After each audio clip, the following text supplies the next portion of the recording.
1, 2, 3, 4, 5, 6, 7, 8, 9. 1, 2,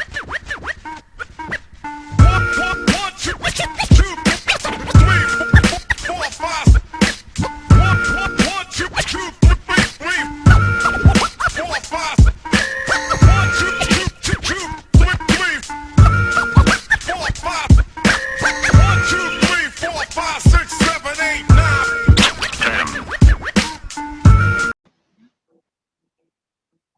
Welcome back to the Racial Draft Podcast. I am Michael Ford, your host, joined by my co-host, Kia Lisi herself.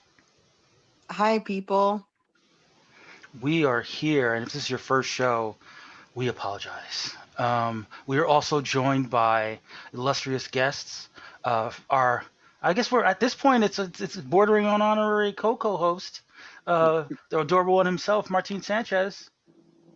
I mean, it kind of is because I'm here like every single week because I've got nothing else to do with my time. And we're also joined by delegate from the Multiracial delegation, Shep. Hey everybody, what's up? And I'm going to second. Martine should be other co-host. He should be third in line of being slightly less cute than Catalisi. Is that like Speaker of the House in the succession? Exactly. He is there just in case one of you two falls. He is ready to step in. Or And, in case, white nationalists invade the chat. and where are you now? Where are you joining us from this time out, Shep? I am in Huntsville, Alabama, where I have just won 11 pool games against people, so I may not make it out alive when I leave this place. Yeah, they're Saying going my to kill you final outside. words. You know that, right? And that's why I'm playing hip hop. I'm going out to a good soundtrack. All right, make sure it's some MOP. I've been playing Wu-Tang and a little MF Doom and some Tribe, so All right, that's my epitaph. sounds good. Outside of the pool house, pool hall, and they think I'm a punk. I ain't never scared. I ain't never scared. Is it East Side, West? Oh, sorry. Good night. And this is the kind of hilarity we bring to the table. So if you're faint of heart, keep giving us listens, but more like mark as listened to rather than actually listen. We accept your feedback, but not your hate mail. So keep that under advisement. But we might as well jump into. We might as well jump in into my this. case, just remember you might be a witness just in case anything happens. Yeah, I mean, we will definitely turn the audio over to the authorities. Yeah. You might want to turn on your video in case you get. Well, Yeah. I just hope whoever's listening is white because they're the only ones that be credible. Because I know Martine will abandon me quick as shit. So will you. Don't be all laughing. I wouldn't. I'd tell them. Would they believe me? Probably not. Probably not. Yeah. I'm just saying, Martine knows I wouldn't believe him. So I mean, why waste your time, man? And I will make sure that the Patreon supporters get the video. The authorities will just get the audio. So that'll be how it works for us, because business. But yeah, let's jump into the last week, the sixth round of the racial draft. Kia, what were your thoughts overall about how the sixth round shook out? I was happy. I was overall happy about the racial draft and the people that people were picking. I think this is a well-rounded round. And yeah, I had some of my favorite characters being picked. So yeah, I'm just excited to chat it up about it. Yeah, I agree. I think this was a surprise. Oh, I wouldn't say surprising, but I mean it was very interesting the way that the talent shook out. I think this was one of the more action-packed round in terms of at least exposure. I don't think there were any really obscure characters drafted in this round. I think these are characters with a lot of name. Well, okay, maybe one. But I think there's a lot of characters with a lot of mainstream recognition. I think there are a lot of characters that are probably going to show up in comics, which is also has been a little bit of a bugaboo for some of the delegations. There were no inanimate objects drafted in this round, and that's always a plus. But yeah, Martine, what were your thoughts about the round overall? Much like Kia, I liked it. I liked the picks. I too am glad that no real crazy picks got made. I mean, there are still like kind of like land masses or planets out there that can be drafted. You know, Mogo's not, he's still there. Mhm. If Yeah, anyone wants to draft him. But no, yeah, like I think I think it's gonna be a very good discussion this week about yeah. the little recap. And what about you, Shep? What were your thoughts overall about the round? I think this is my favorite draft round. I think right when you start taking all the really big players off the board, you start getting very interesting picks Hmm. and kind of seeing where people are going. So, and Yeah. I am disappointed that obviously the Legion of Doom, Paul wasn't drafted, and I think that was a big miss for the Black Delegation. I mean, there's still 6 more rounds. There's still a lot of time for some bases with faces, as they say, to be drafted, and I for one look forward to it. But yeah, I mean, if you follow, fantasy sports, you know that these middle rounds, aren't necessarily where drafts are won, but they can be where drafts are lost.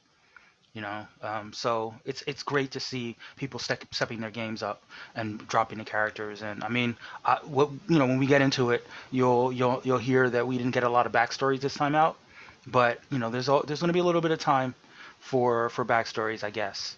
But as far as the characters themselves, I was really happy with how it shook out. But I suppose now's a good time to put that aside for a little bit of a tease as we jump into this week's nerd news. We didn't have a lot of nerd news. We had a little bit of rumor. And I may as well dive into the two big rumors from the week. The first big rumor is that Chris Evans is rumored to be returning to the MCU. Did you hear about this news, Kia? Or rumor, I as it did were? hear about that. And what are your thoughts about the return of Chris Evans? I'm a fan. Yeah, happy, happy he's back. Whoop Your whoop. the return of America's ass, as it were. Um, Hmm. what about you, Martine? Were you aware of this rumor? I was aware of the rumor. Yeah. And what are your thoughts? What are your thoughts about it? I mean, we'll see what happens, but I don't know. Like it'd be interesting on how they bring him back. Uh, Maybe he's Nazi Captain America this time around. Maybe he's Human Torch, and we are being all played. He's reprising that role. That would be kind of crazy. I actually do want to see him come back, but I don't want to see him come back as the older Cap that we Mhm. saw in at the end of Avengers Endgame. I actually would like to see him come back as an evil Cap, but not as a Hydra Cap. Mhm. I'd like to see him as a Skrull. I think we talked about Oh yeah, the how scroll there's guy. that secret invasion storyline that we're really not sure what direction they're going to go. I think that having he could still do some of the things that Hydra Cap did. Because obviously Marvel likes to play around with the comic canon when they do their adaptations for the movies. So you could still have an evil Cap that takes over and ends up kind of warring against the Avengers as a big bad, but instead of doing it as a Hydra slash Nazi slash whatever fascist guy, Hmm. doing so as looking like the Cap that everyone knows and loves. Everyone's like, "Whoa, Cap, he's back! Whoa, that's awesome!" And he's like, "Actually, I'm a Skrull." You know, Hmm. Shep, what are your thoughts about Hydra Cap versus Skrull Cap? Which one would you prefer to see? Well, Hydra Cap's always cool because that story is so underrated. But I was thinking also too, what if he's one of the caps from one of the 14 million universes that failed whenever they were fighting Thanos, and he was just, a survivor. So still a good Cap, but just Well, popping in. he could be a good cap, but still broken. Like, Mm, what if he was the only survivor of everything? You right, know, right. and you could see what a broken good cap would look like. See, I guess my only concern in that situation would be that um what where would his art go, sort of, like the presumption is that he's not coming back for good. It's that he's coming back for maybe one or two projects. So I feel like making him I feel like making him an enemy that can be can come out big, do some cool things, and then get vanquished. Will get a lot of appeal and people will react to it, especially if it's like a surprise appearance at the end of something, versus introducing this broken character, which admittedly would be a cool story, but it would be the kind of story that would make him the focal point, and potentially kind of push some of the other more heroic characters, to the wayside. Whereas, of course, if he's the villain, then it helps to, I was thinking of him, um, to the extent that we really don't know yet what Captain Marvel 2 is going to be about, having Secret Invasion lead into Captain Marvel 2, and having, an evil Cap versus a good Cap, as it were, Captain Marvel. That might be really fun, and that would probably be enough to kind of push that into the $1 billion range. To the extent that these movies need a push to go into the $1 billion range, people will definitely show up for Chris Evans as the big bad in a Captain Marvel movie. What do you think, Kia? Yeah, I think people will show up for that. Me Well, personally, I'll wait until it comes to my home. well, I would say, while I love those ideas, let's because I think those are like probably the two most prominent. Either he's a Skrull or it's Hydra Cat. But what if you got a flashback of Cap talking to Isaiah's family because you're going to bring Patriot along? You know, Um, I What mean if that I he's would mean, be flashed by Cap? I'm down. no. I mean that would be more to me. That would be more along the lines of a cameo, and if that were the case, then I'm bummed that we're getting this rumor, because I prefer small cameos to be the kind of thing that we don't get spoiled on. But yeah, I mean, listen, like I said, in general, any reason to get Chris Evans back, I'd be here for. But in terms of what my most favorite um, ideas would be for seeing him back, particularly based on what the substance of the rumor was via headline Deadline Hollywood. That would be that'd be where I'd be leaning. But again, I sometimes get caught up in my own headcanon. Do you guys have any other thoughts about Captain America potentially returning? All right. I guess we'll move on to the next rumor by somewhat reputable source. I would say, the main source for this rumor is a site called Fandom Wire, who I don't have a lot of dealings with, but the rumor was, kind of elevated by our friends at Murphy's Multiverse, and that rumor is that Doctor Doom will make his appearance in Black Panther 2. This was a rumor that had sort of surfaced, a while back, even before Chadwick Boseman was passing, and I guess this rumor is resurfacing, in the sense that based on the sources Fandom Wire uncovered, there will Namor will appear in Black Panther 2, as well as Doctor Doom. Uh, Kia, what are your thoughts about that? Why? Okay. Just why? I'm why? What about you, Martine? Port K. Uh, no, I mean, it is very much a similar thing. I was like, why? Why would he show up in Black Panther 2 with also Namor showing up, Like, Mhm. I'm not completely against it, but I just want to know, like, what the reason behind it is. Yeah. I mean, I could definitely see it happening, particularly if they continue to go with the idea of the Black Panther movies having to do with kind of global politics. To the extent that Wakanda is one small country that has a superpowered leader. Latveria is a country that has a superpowered leader, and then you have Namor leading Atlantis, which is making itself known potentially to the world. That these would be the kind of these big conflicts that could play itself out on sort of like the UN diplomatic slash um, war type levels. I'm I've always been wary of the jumping directly from anything early Wakanda directly to conflict with Atlantis. It seems a little bit of too much too soon. But given what happened with Chadwick Boseman, and given the uncertain direction that they're going to go with the franchise, and with what it means to have a Black Panther. I could see there being a little bit of an impetus. There was a big storyline where Doctor Doom invaded Wakanda and tried to steal their vibranium.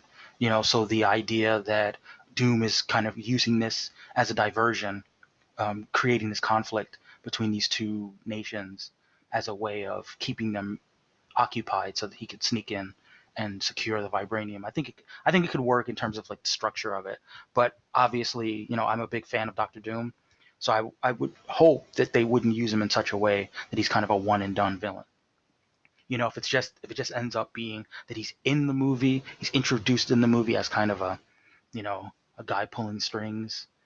And as much as I'm not a huge Namor fan, if it's mostly Don't tell Namor, Comedy that. if it's mostly Namor versus T'Challa. I know a lot of people love that feud. Well, sorry, there's no T'Challa, so it would be Namor versus whoever the new Black Panther is, and that also raises some questions about where they go, with regard to that. But I mean, I'm taking that rumor with a grain of salt, but um, you know, I'm awaiting whatever they give us as far as the future of Black Panther is. Shep, you have thoughts, I assume. Yeah, I kind of popped in. Sorry about that. Popped in. I think it would actually be the best way. I think the world has seen from the Black Panther movie and from Endgame and both the last two Avengers movies that Wakanda's a world power. So Right. if you want to say that Doctor Doom is some kind of threat to take serious, to me, if you show that Doctor Doom is a threat that Wakanda takes serious, it gives it a little bit more gravity. You have some more background, but then when you fold over into Doctor Doom doing other shit, as far as worldwide or being the big bad or being the big bad that connects to Kang, Hmm. you get more emphasis out of it because Wakanda, from what we've seen, isn't scared of anybody. Right. Wakanda crossed over and was messing up Thanos. Thank True. you. So we already have Wakanda as in the Zygus as this gigantic world power that's never been bothered by anybody. So if Namor's the bad guy, and even if you just get a throwaway scene to where Wakanda beats Namor, however this happens, and then Namor is contacting Doctor Doom for help or assistance or whatever else, or he's treated as an equal power that's equal hidden power, I Hmm. think it gives a lot of weight Yeah, to I could to see that.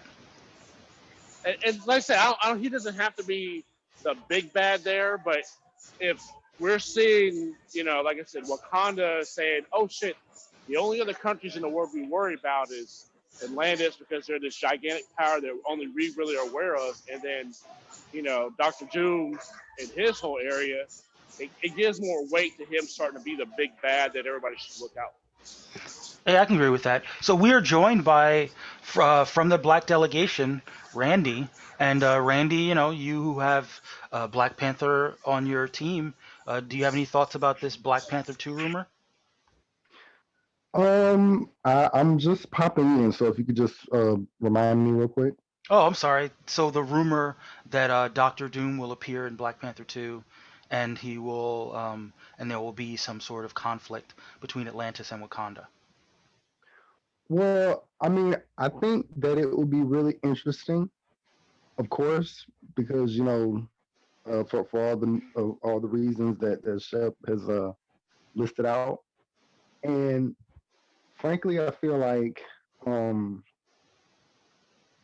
even though it is an interesting prospect, I almost feel like there should be like a kind of a wait for number three Hmm. to introduce Doom, I guess. But I mean, maybe that's too far down the line. People are kind of impatient and want to see it now. But Yeah.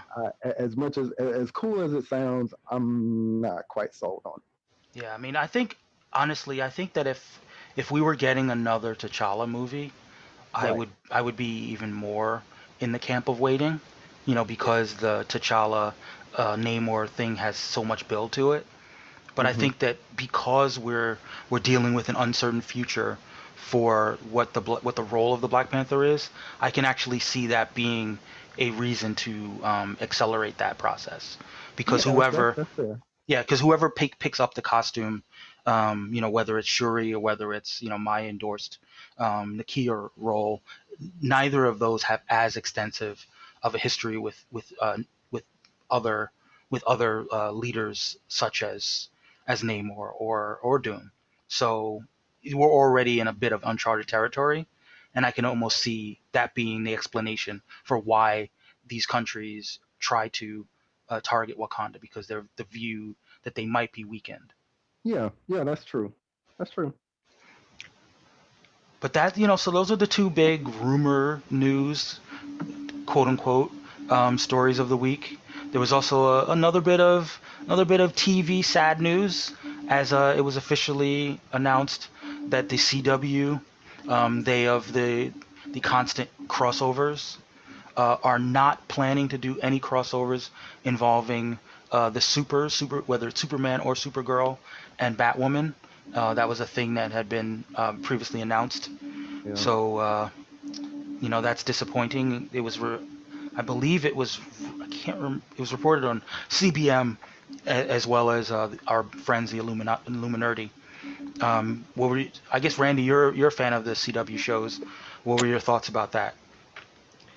Well, I mean, it obviously sucks just because we kind of had, the backlash of Ryan Wilder being cast and all this other stuff, and um, it sort of, I guess, Supergirl or Superman would have kind of lent her more like legitimacy, I guess. I hate to Mhm. say it like that, but it would have kind of gotten people who were like On the Supergirl fence. fans or Mhm. Superman fans. It would have like, okay, well, I don't know about Ryan Wilder, but I'll definitely tune in for, Kara or Clark. Right. Yeah, I especially thought that, given that in previous seasons there was pretty good chemistry with Batwoman, with Kate Kane, Yeah. and Kara, sorry. Given that, I think that it helped. I think it helped to get people a little bit over the issues that they had with Ruby Rose in the Right. role. The fact that she bounced, so well off these established actors. Who know? Right. I think that there was a possibility that if the same thing happened with Ryan Wilder, that people would have been that much more willing to accept her. Right, exactly. Because basically, the question is it's constantly going to loom throughout however long Ryan Wilder is here.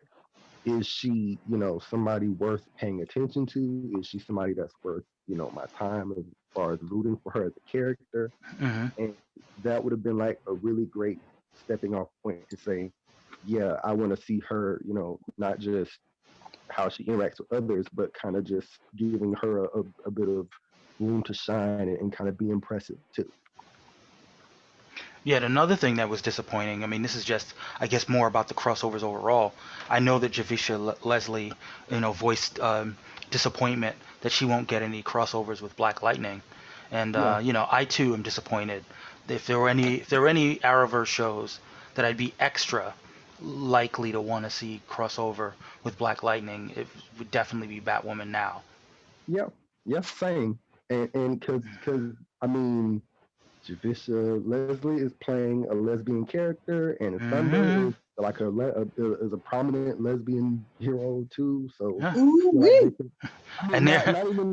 not even romantic potential, but just like having them kind of like feel like, oh, it's Scissor. cool to see you there too. Is that a scissor? What? No. Oh. She said it, not me. I mean, supposedly the actresses are friends in real life too. Right. So Yeah. they might have had good friendship chemistry.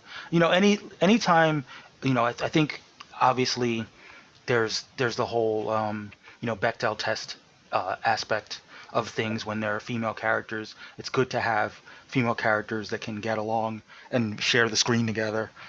And it's always disappointing when these opportunities are there, but they're not capitalized on. and that would be Yeah. another one. But the hope is, if depending, I don't know what exactly the Black Lightning cast has lined up after the show kind of goes into the sunset. It would be great if we could still see Thunder pop up on Black Lightning. I mean, not Black Lightning, on I'm Batwoman. sure Thunder will pop up on Well, Black Lightning. well, um, well, I You mean, know what? I would say my nerd cast She's is that back. Thunder shows up working with Batwoman because she's an established hero and she's like mhm.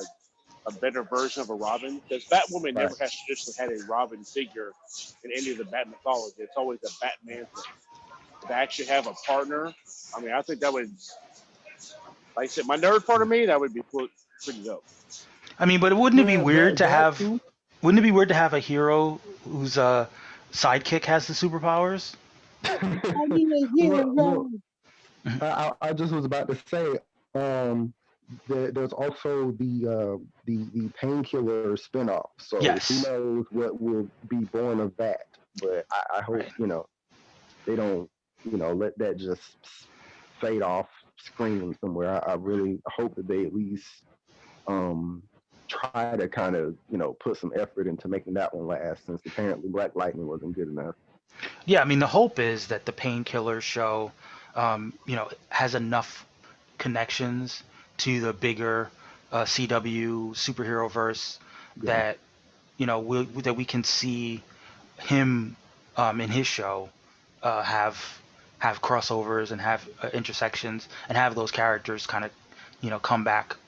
But I just think in terms of if we're talking about the two sisters of what was, I can't remember the younger sister's name.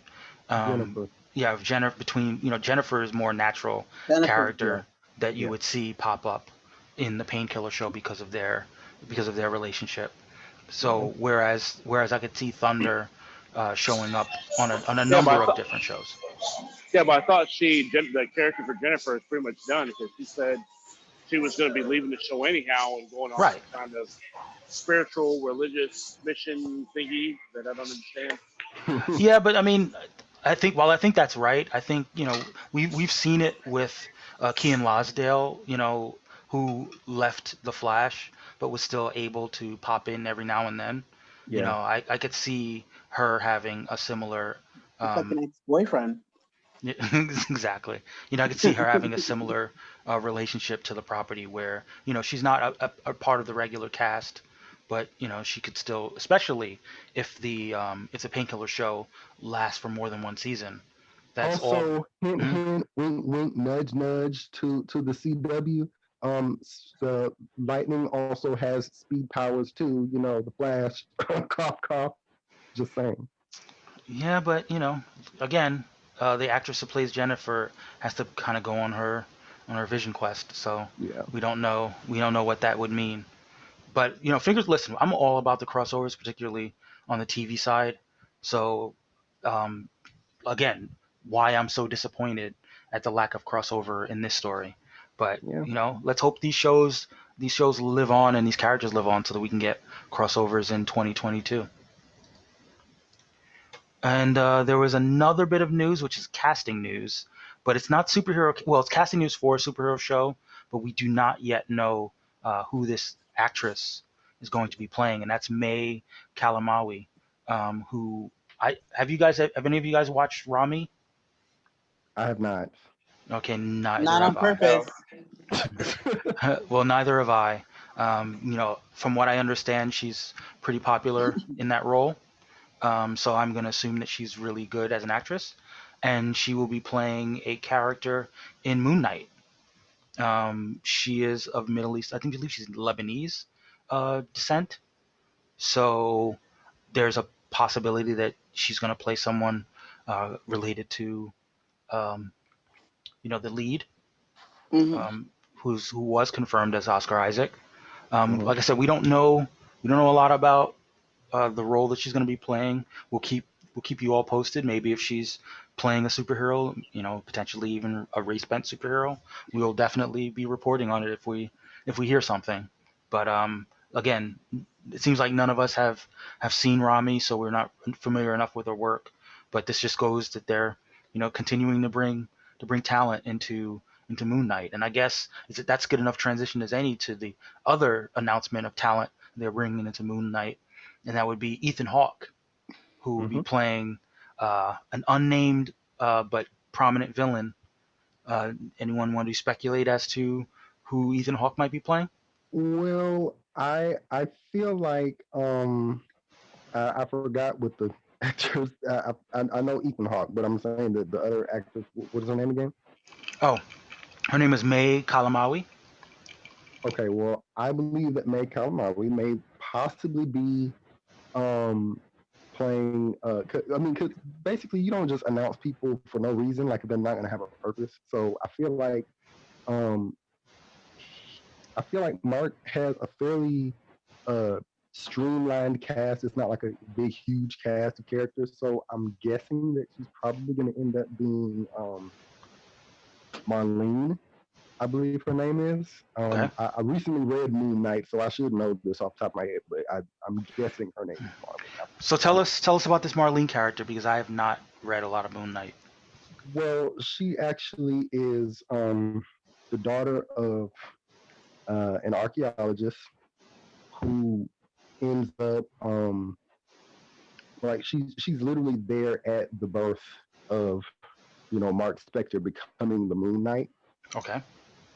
So she's like basically Mark is a soldier of fortune. He's a mercenary, and Ex-Marine. yeah, he's military. But there is no such thing as an ex-Marine, so just Marine. Yeah, military. So No, so they end up basically at this archaeological dig, and Bushman is like his leader, and they end up killing. Well, Bushman ends up killing her father, Okay. and when Mark tries to intervene, he ends up getting shot as well, left for dead, and then resurrects as Moon Knight. yeah, he becomes a conduit for the Yeah. Egyptian moon god, Mhm. Kanushu. And Khonshu? basically, she ends up kind of like just sticking along him because she knows that he tried to stand up for her and all this other stuff, but there's still kind of some resentment there too that he was even there in the first place. Now I gotta ask, is there a love interest aspect to their relationship? Yeah, yeah, Okay. there is. That's why I figured that it was going to be either she's going to be Marlene, or I would kind of be interested. I'm not really sure about her personality, but I would be interested to see her maybe be Khonshu, perhaps. Hmm.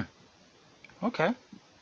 Well, like I said, we shall keep everyone posted as the news or the rumors continue to take shape Oh, around. sorry, Oh, and I sorry, and I also, as far as Ethan Hawke, I mentioned him first, but I believe that he will Bushman. be there. There's another character that is like lesser known. Usually, when people think of Moon Knight villains, they think of like Bushman, or Yes.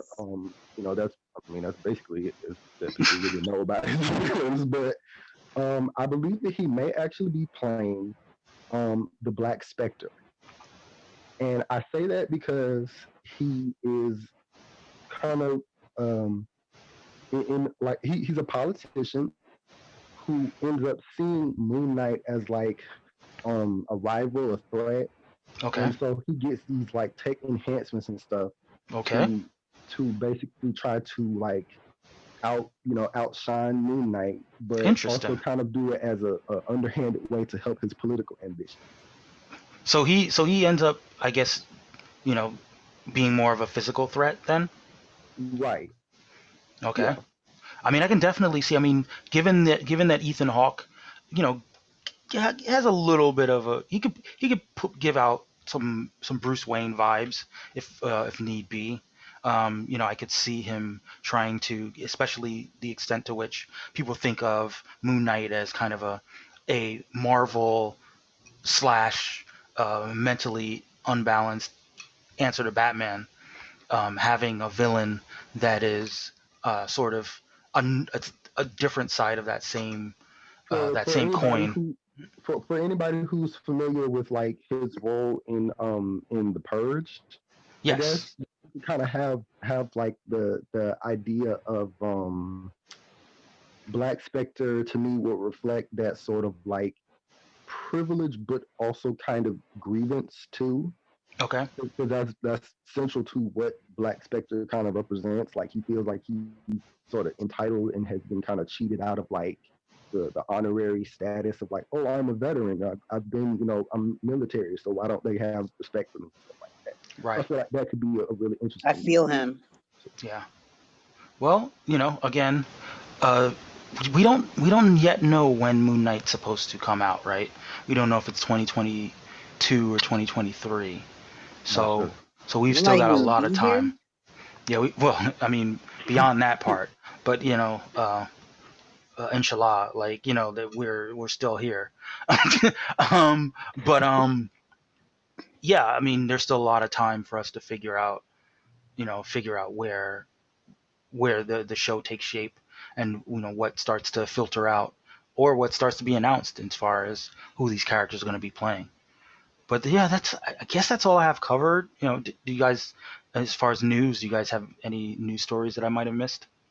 Um, Kevin Kevin Feige teased that the two Novas might be coming up. Richard Yeah. Rider and Yeah, the Nova Ale- movie. Wait, hold on a Sam second. I think Alexander. Shep has entered with his entrance music.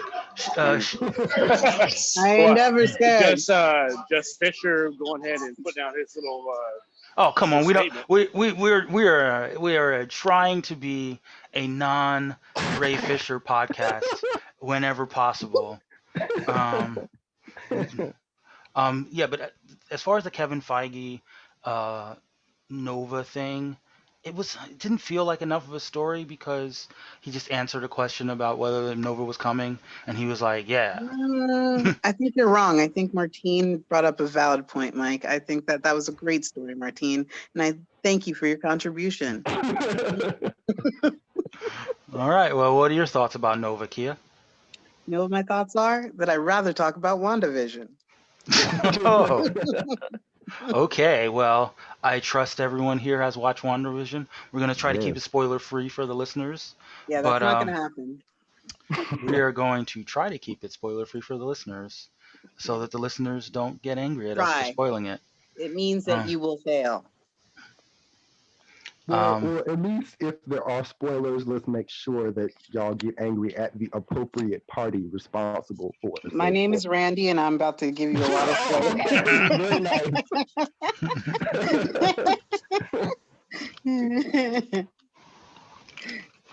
well, let's go around. What were everyone's thoughts of WandaVision overall?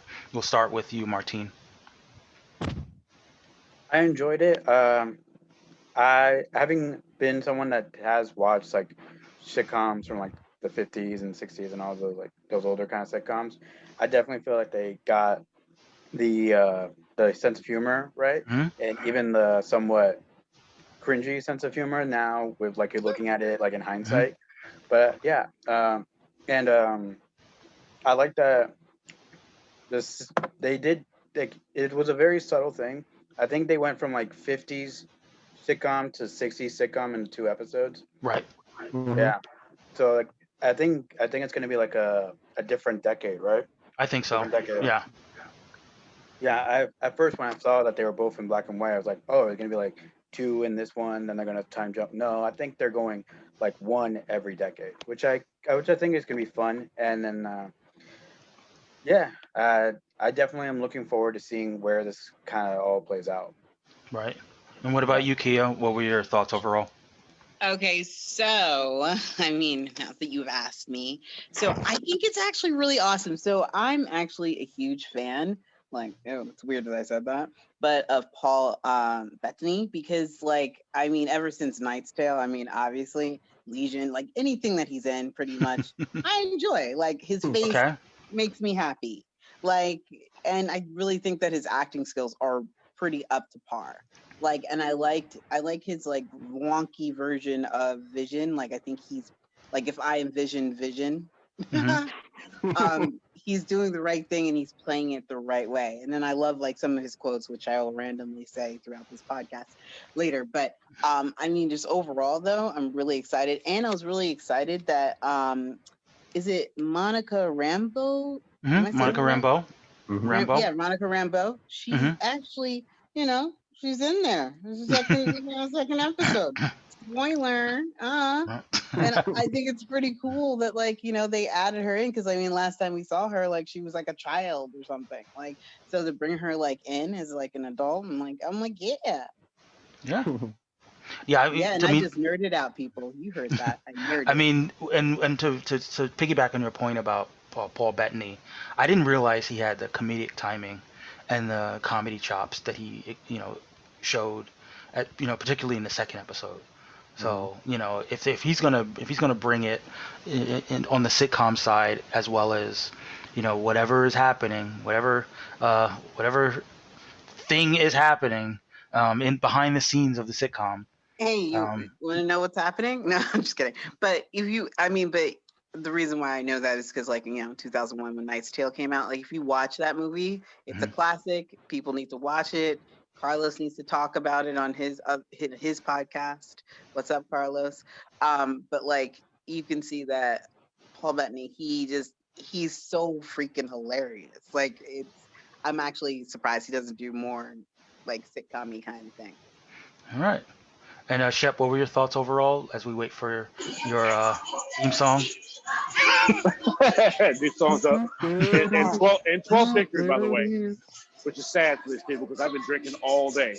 But I love WandaVision. I mean, what Paul Bettany has chops. I don't know if anybody's seen Unabomber that shows on Netflix.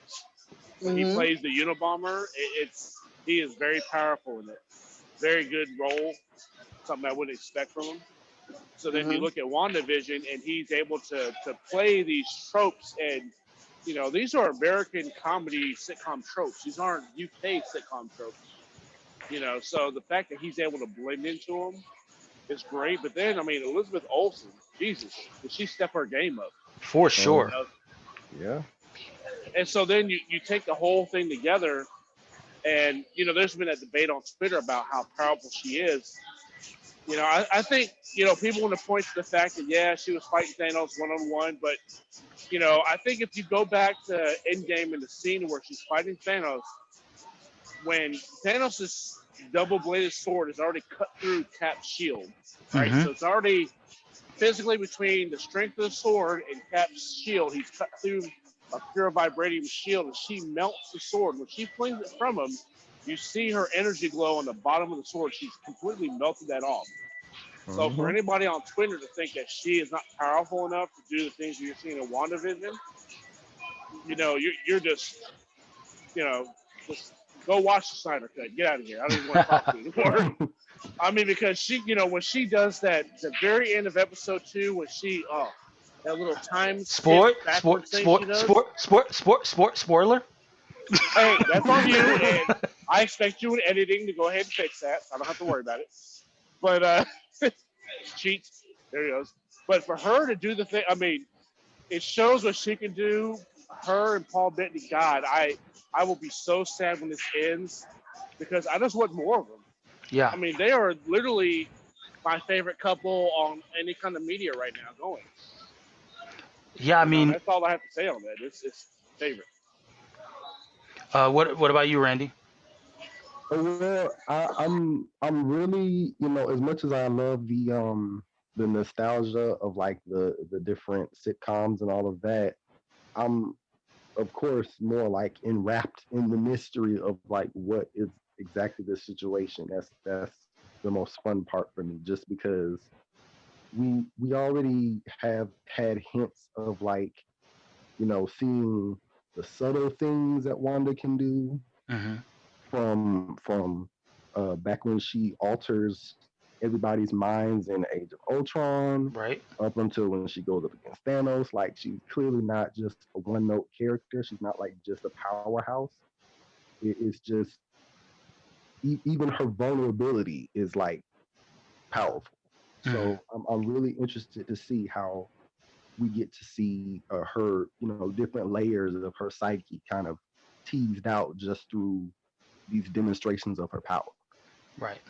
And yeah, we should say a little bit more about Elizabeth Olsen as an actress because they really in what she's done so far in the Avengers movies, they really haven't given her a lot um, of opportunity to flesh out her range. But by Yeah. putting her in the kind of, Samantha from Bewitched role, the kind of like knowing housewife Mm. with the comedy tropes, they've really given her a lot more of a sandbox to play in. And I think she's nailing it. I think she's still got the sex appeal if you're into that. She's got the quirky, sense of humor. Yeah. Her interplay with Oh, Agnes, is also fun. and you could also see her in the I think it's oh no, it's actually a drama series called Sorry for Your Loss, where you can see like a whole different side of her as well. Did you see that, Kia? I saw a little bit of it and then I fell asleep, Okay. but it was actually really like no, I fell asleep because like I had been like up for 2 days straight, and Yeah, I didn't fall I asleep during her parts. but it was actually really good. Like I don't think I saw season 2, but I'm pretty sure I saw most of season 1, and Huh. it was really good. And she definitely like played her character well. Yeah. So I'm hoping It that was like this. the sudden death of her husband and stuff like that, and then Mhm. she pretty much had to like deal with that. And so she was really dynamic in it. I feel I'm just throwing words out there because it sounds good. Well, I do hope this portends good things, more for her as we go forward. Obviously, there's been a lot of speculation as to what role she'll be playing in the Captain America in the Doctor Strange sequel. So, if we're already seeing these different facets of her personality, hopefully that means that when she appears in the movies again, she'll have all those facets, and we'll be primed to see it. She Hmm. won't just be as potentially kind of one or two dimensional as she might have been in her performances thus far. And you So guys can all thank the women out there that have pushed hard so that women can get roles that are not two dimensional. Go ahead. yes, yes. Yeah. Mm, Speak on it, Kia. no, I did. um, so like I said, we don't want to dive into spoilers, but we'll be going to be continuing Helicopter. to pay attention. What happens behind the scenes at a strip club needs to stay. Good cover up. Good cover up. um, but yeah, so we'll talk a little bit about next week. Maybe there'll be some more revelations. Maybe our minds will be blown. But now's a good time as any to dive into the picks, into the pick by pick, Woo woo. and kicking off round six was, speaking of characters that we want to see in other live action adaptations, the Black Canary, aka Dinah Lance. Well, I'm gonna go ahead and hit that wiki. Um, Fearless street fighter and frequent partner to Green Arrow, Dinah Lance tackles injustice with her unmatched martial arts skills and her ear-piercing canary cry. Sometimes the most beautiful things are also the most deadly, such is the case with Dinah Lance, aka the Black Canary, a silver-tongued songstress who also happens to have the power to turn her voice into a supersonic blast. A highly trained martial artist and master of disguise, Dinah's life hasn't always been easy. Before her career as a musician took off, she spent most of her time just trying to survive on the streets of Gotham City. It was this rough upbringing that taught her the value of strength and gave her the skills to fight, something that would later prove a huge asset as she put on a mask and became a superhero. Dinah spends her time working both solo and on various teams. Most notably, she helps with the Birds of Prey alongside her best friend and fellow hero, Barbara Gordon. But when she's not fighting for the betterment of Gotham, chances are you can find her roaming Seattle alongside on again, off again love of her life, Green Arrow. So I have a quick question for Hmm? all of you on the podcast. Do y'all or do you all remember the Birds of Prey TV show? I I Did do. you watch remember it? it being It was like terrible. I one remember. season. Yeah, I do. I do. I It was remember pretty it good Yeah. being a actually. Although I thing. had to Yeah, cancel. I liked it a lot. I don't know why I didn't keep going with it, but It was a little bit cheesy, and the special effects weren't well, very good. Rachel like Scarston, she played She played Black Canary, and I don't know. I just kind of like her as a actress as well, Yeah. and I think she did a great job. Well, maybe I'll revisit it. Do you know where it's streaming? Um, I know a special place where you can find it. Well, we won't be saying that on the podcast where it will become evidence, but Yeah. we'll we'll figure that out. We'll figure that out later. Um, what did you guys think about the pick? I'll start with you, Randy. Well, I disliked it because it was my pick. So, so there. I like that energy. I love it. Shep, what did you think about the pick? Well, I'm a big fan of Black Canary because I look at Black Canary and look at her like this is what Mockingbird should always be. Mm, So I like the changes. I like the energy from it. Honestly, I do wonder, and me and Kia always say on out of this, how much points she's going to garner in the next 2 months for the to actually make the team win. yeah. Yeah, As far as probably not a personal lot. preference, yeah. That's my psychic thoughts on that. Just because so much of the Bat family is doesn't include Black Canary, whenever Yeah. her new origin is so rooted in Gotham, Yeah. it Let's always put it is this. like the puzzling one, you know. Let's put it this way: Martine didn't pick her, therefore she probably won't pick me. That's the question. Martine, was she on your list? Kind of. Not like super That's a high hell up. no. Mm, No, kind of, but not like super high up because I can answer that for you because like now that we know what's coming out in DC for April, for the 2 months that we're gonna have our season, it seems like she's only gonna show up 4 times, most of which is in March. Yeah. in the Justice So League book. Yep. Justice League, Flash, Infinite Frontier, and then in April it's the Justice League issue as well. So Okay. she's she's going to be more useful to them in March than she's going to be in April for sure. Got it. And there's still no word on whether there's going to be a new Green Arrow book, right? No, as of right now, no. I hope not. Maybe Green Arrow and Black Canary are really, unfortunately, inconsistent with having solo titles. Right. hmm And we mentioned this on the podcast a couple weeks ago. The fact that there will be no Green Arrow and Canaries TV show means that she won't get any of those points from popping up in the Arrowverse. hmm Um, Oh, so Yeah. that's disappointing. But you never know. Maybe there'll be a cameo here and there on those shows. But not enough points to really make a big impact. But hmm that being said, we're big fans of the character here. Maybe a little bit high. Maybe a little bit high for the sixth round, but definitely a high profile asset for the team. Let's see, in terms of the fans, the approval rating, they ended up with a 82.4% approval rating, with 35.3% strongly approve, 47.1% somewhat approve, 11.8% somewhat disapprove, and 5.9% strongly disapprove. So, the fans were largely positive about it. Mhm. Any other thoughts about Black Canary? Let's move on.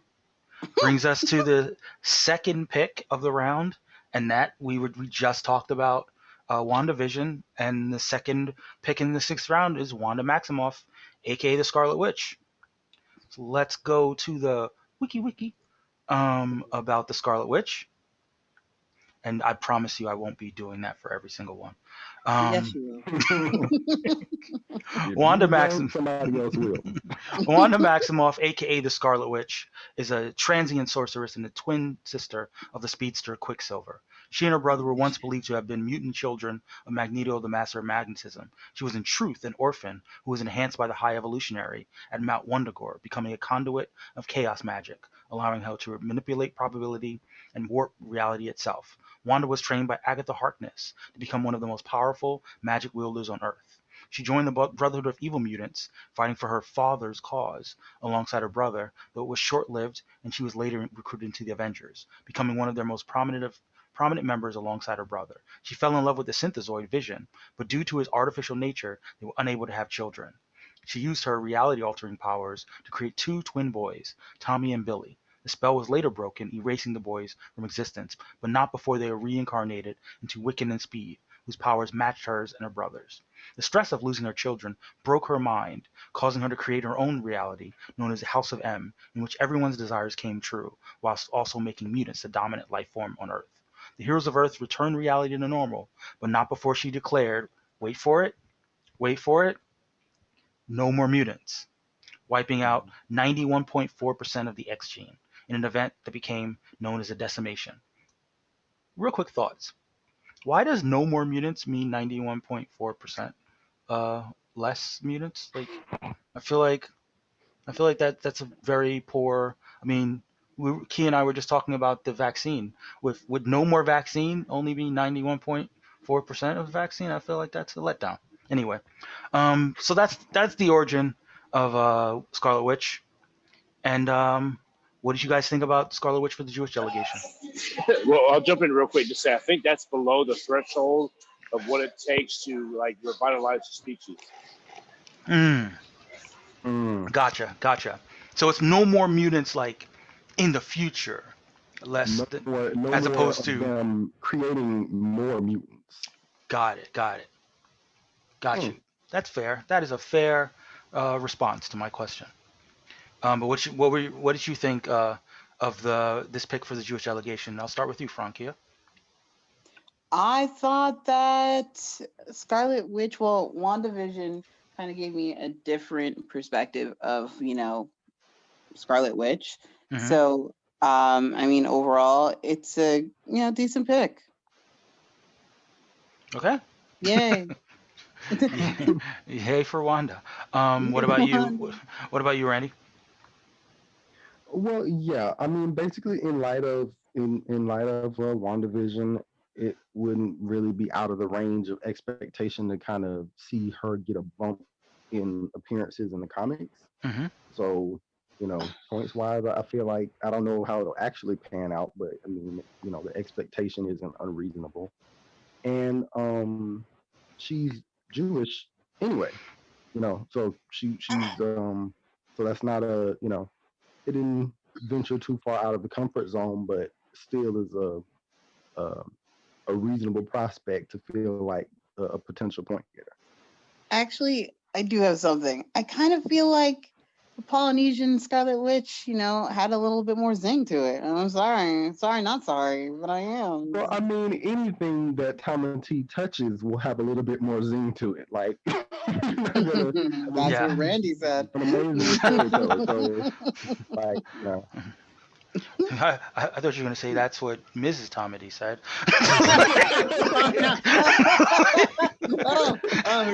Remember, Tommy T, that wasn't me. That actually wasn't me. this is the That was one Mike. time that Kia is not guilty. I'm not guilty. That was not me. But yeah, I mean that's fair. I mean, I do think that that we didn't get a backstory with this version, but there to having her be sort of firmly identified, even if she's not a mutant, to still be firmly identified with being Jewish alongside her not actual father, but father in thoughts, in terms of her connection. I think it's a strong move for visibility, for Jewish characters. Hmm. And I don't know enough about whether there are any kind of Jewish traditions that tie into witchcraft. Whether there would be something that could be kind of culturally Well, I resonant. mean, making challah from scratch, that's witchcraft in itself. Have you ever had that French toast? What's up? What's up? Mhm. But I have heard the phrase Jewish mysticism, so to the extent that that could be, her chaos magic could be tied to that. That does give some storytelling opportunities for the Jewish delegation if they ever decide to flesh out her backstory and kind of, Have they you know, had any stories, really? they have not. They have Huh. not.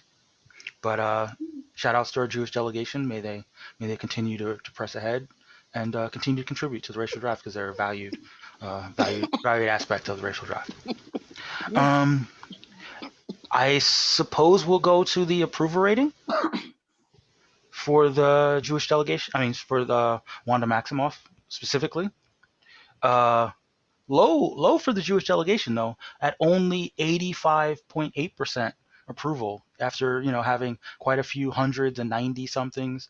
Then this was a little bit on the low end. It was 81% strongly approve, 4.8% somewhat approve, Hmm. 4.8% somewhat disapprove, and 9.5 strongly disapprove.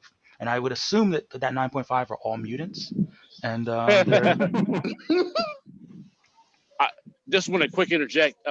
She's Jewish, but she's like supposed to be in lore Jewish and Romney. So her making all Jewish does make a change as far as the say persecuted in Europe angle. I mean, they both were hated, Mhm. but they're both hated for different reasons. So but I mean, I suppose she could But the still be. Romney part is where you get the magic. I mean, she well, the could Romney still part is be. also where you got the costume. Like if you take the traditional Wanda That's Maximoff true. costume and Yeah. every iteration, whether it's the bells around the hips or whatever else, that's not a Right. Jewish tradition. Shakira. Yeah, well, yeah, wherever you get the Shakira tradition from is not her. So it's definitely it's not the Jewish in Europe part per se. So it would say if like I said, we're writing comics now. She's completely Jewish. It would probably definitely change her costume, Does if that make anything. If you Vision circumcised? Eh? hey, Eh? well, hey, he can change his shape, so he can make that happen. Right. But Well, but but also if that say doesn't like really how would it preclude. affect her?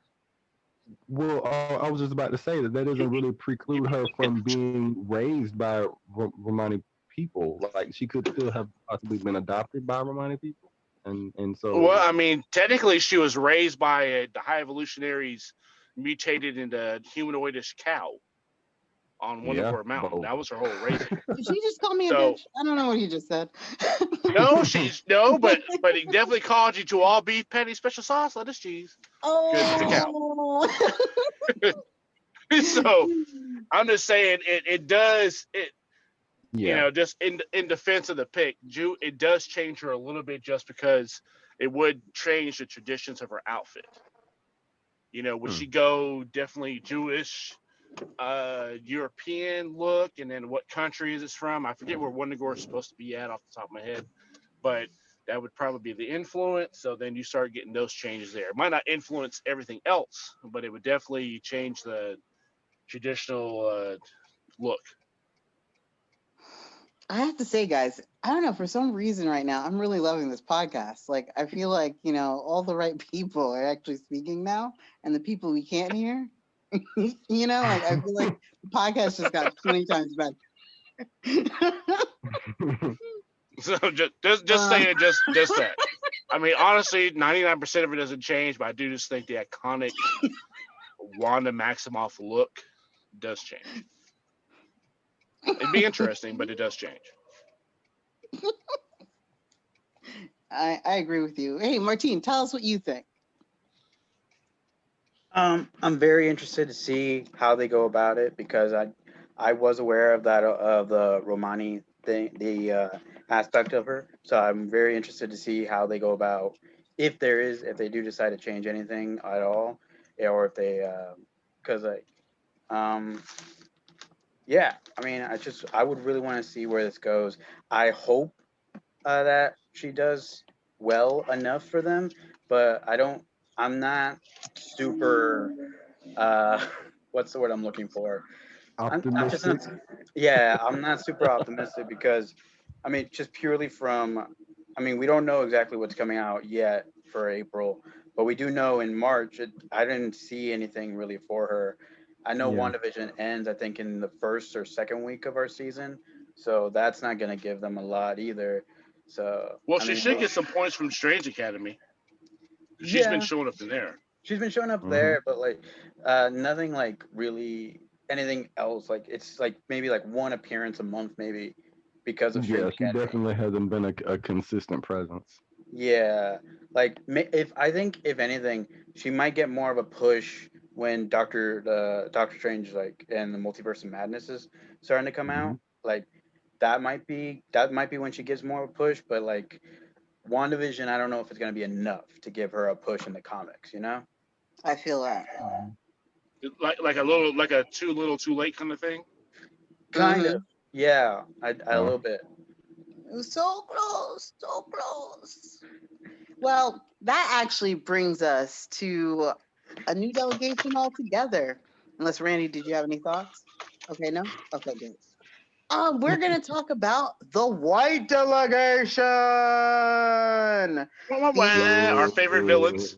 Yes, the white delegation. It was crazy. It was amazing. It was everything you ever could have asked for. stuff Are you ready to nightmares know are what it made of. was? I know Shep was excited about it. This They, week, they the are white they are. delegation picked Luke Cage. Woo, That's woo. right. Boo. They, They went ca- ca- Talcum X. yeah, Talcum X. They caucasized him. Caucasian is it? I don't even know. I Yeah. know.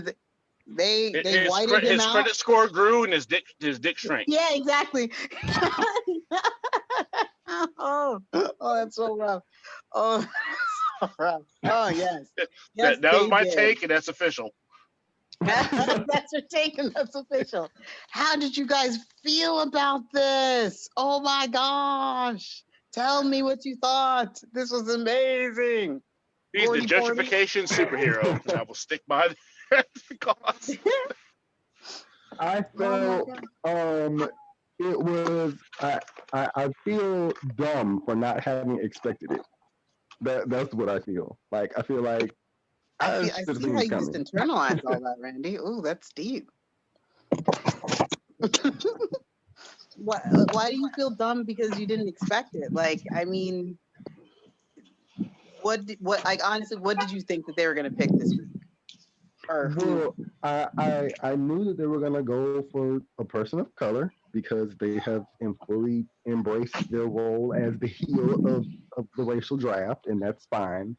But I Hmm. mean, whenever we get into like these race bending conversations with people who usually are like anti-race bending, Luke Hmm. Cage is one of the first people who they will bring up in conversation. Well, how would you feel if they whitewashed Black Panther or if they whitewashed Luke Cage? And so I was like, I should have seen that coming, but Yeah. I mean, I why did you let my not guard pick down. Luke Cage, Oh, I Randy? didn't want Luke Cage. That wasn't that pressing to me. I knew he's not gonna make a whole lot of appearances like that, not consistently.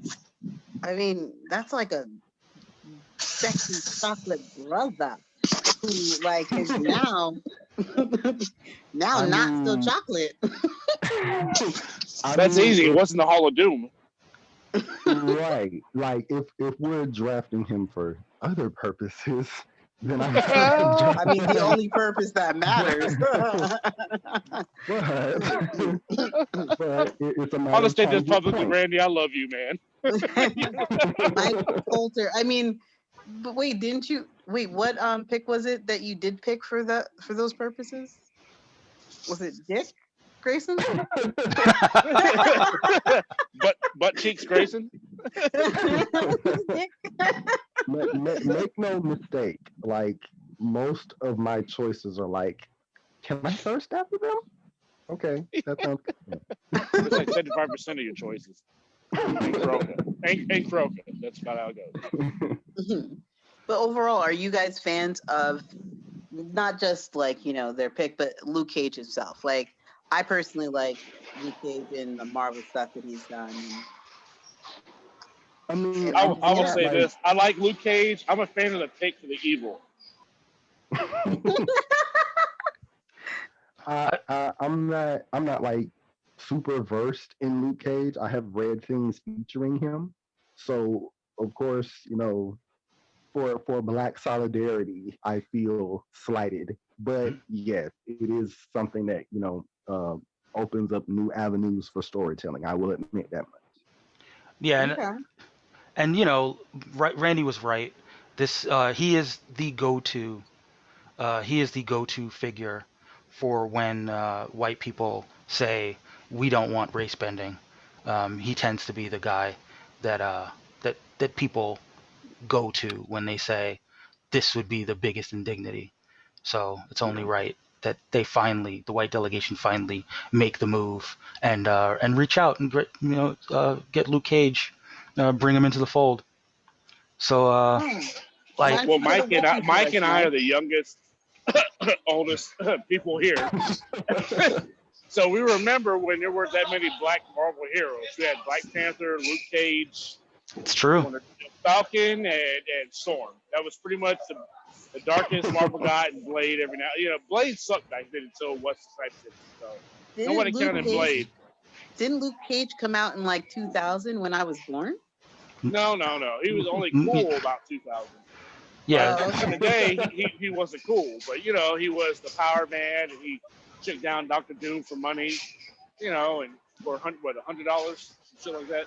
right. You know, Ran with the defenders for a little bit. With the yeah. fro I and the mean, tiara. yeah.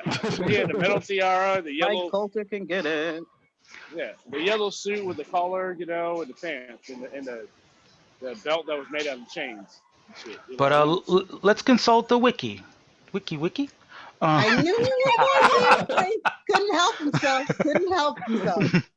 After undergoing a variant of the super soldier treatment in jail for a crime he didn't commit, the man Yeah, he formerly has known super as soldiers. Carl Lucas was given superhuman strength and unbreakable skin.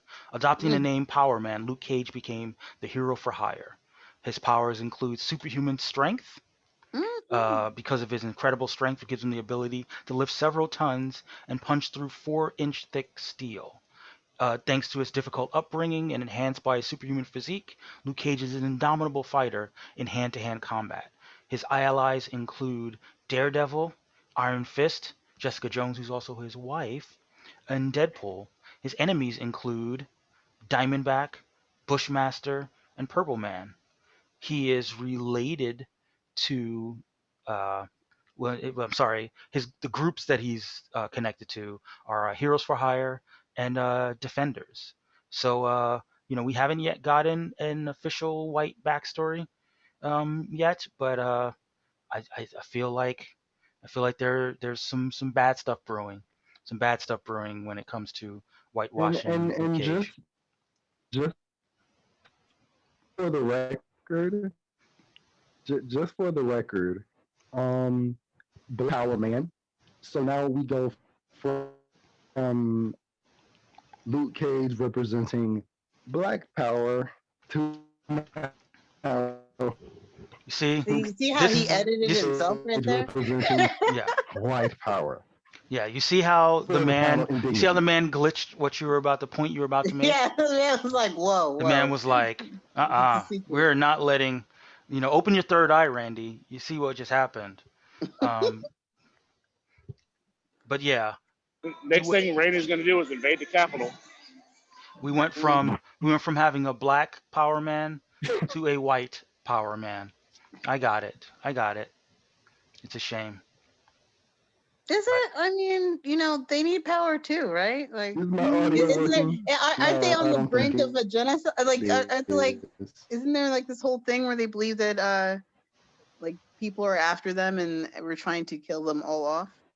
you're talking about the white genocide, Yes, people. the white genocide. Yeah. Um, yeah, they're still out there. The You white know the thing genocide. that isn't happening? White genocide. So they need a Luke Cage. They need a defender of their people. And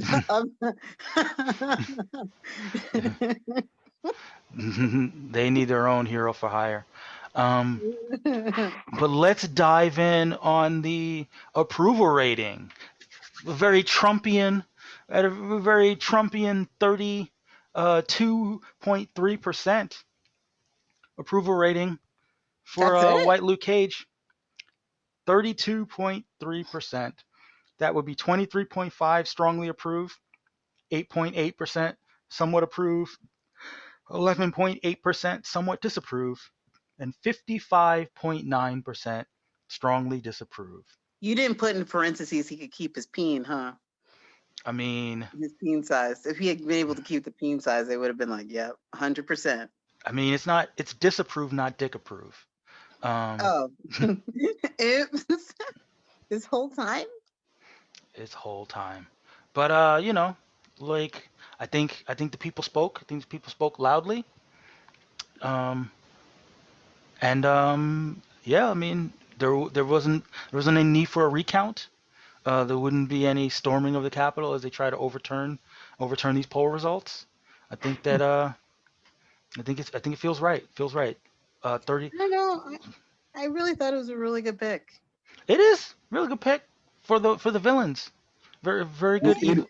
Very good evil I, pick. I don't. I mean, I feel like that's the epitome of what the racial draft is here for.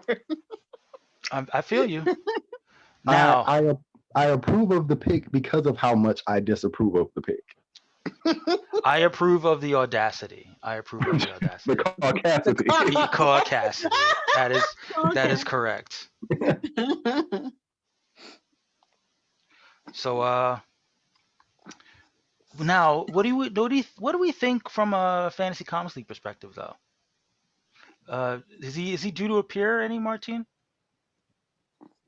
Not from what I can see. So, Yeah, exactly.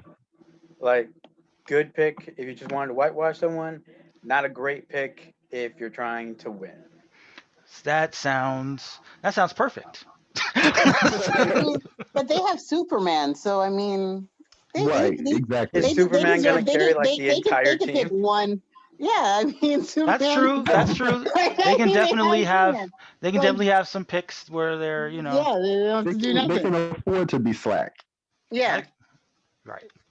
I got one might say they are privileged enough.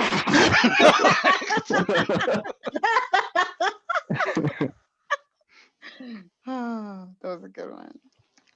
And let's go. Let's go to the next pick. This is the third pick of the round, No, and the let's fourth pick.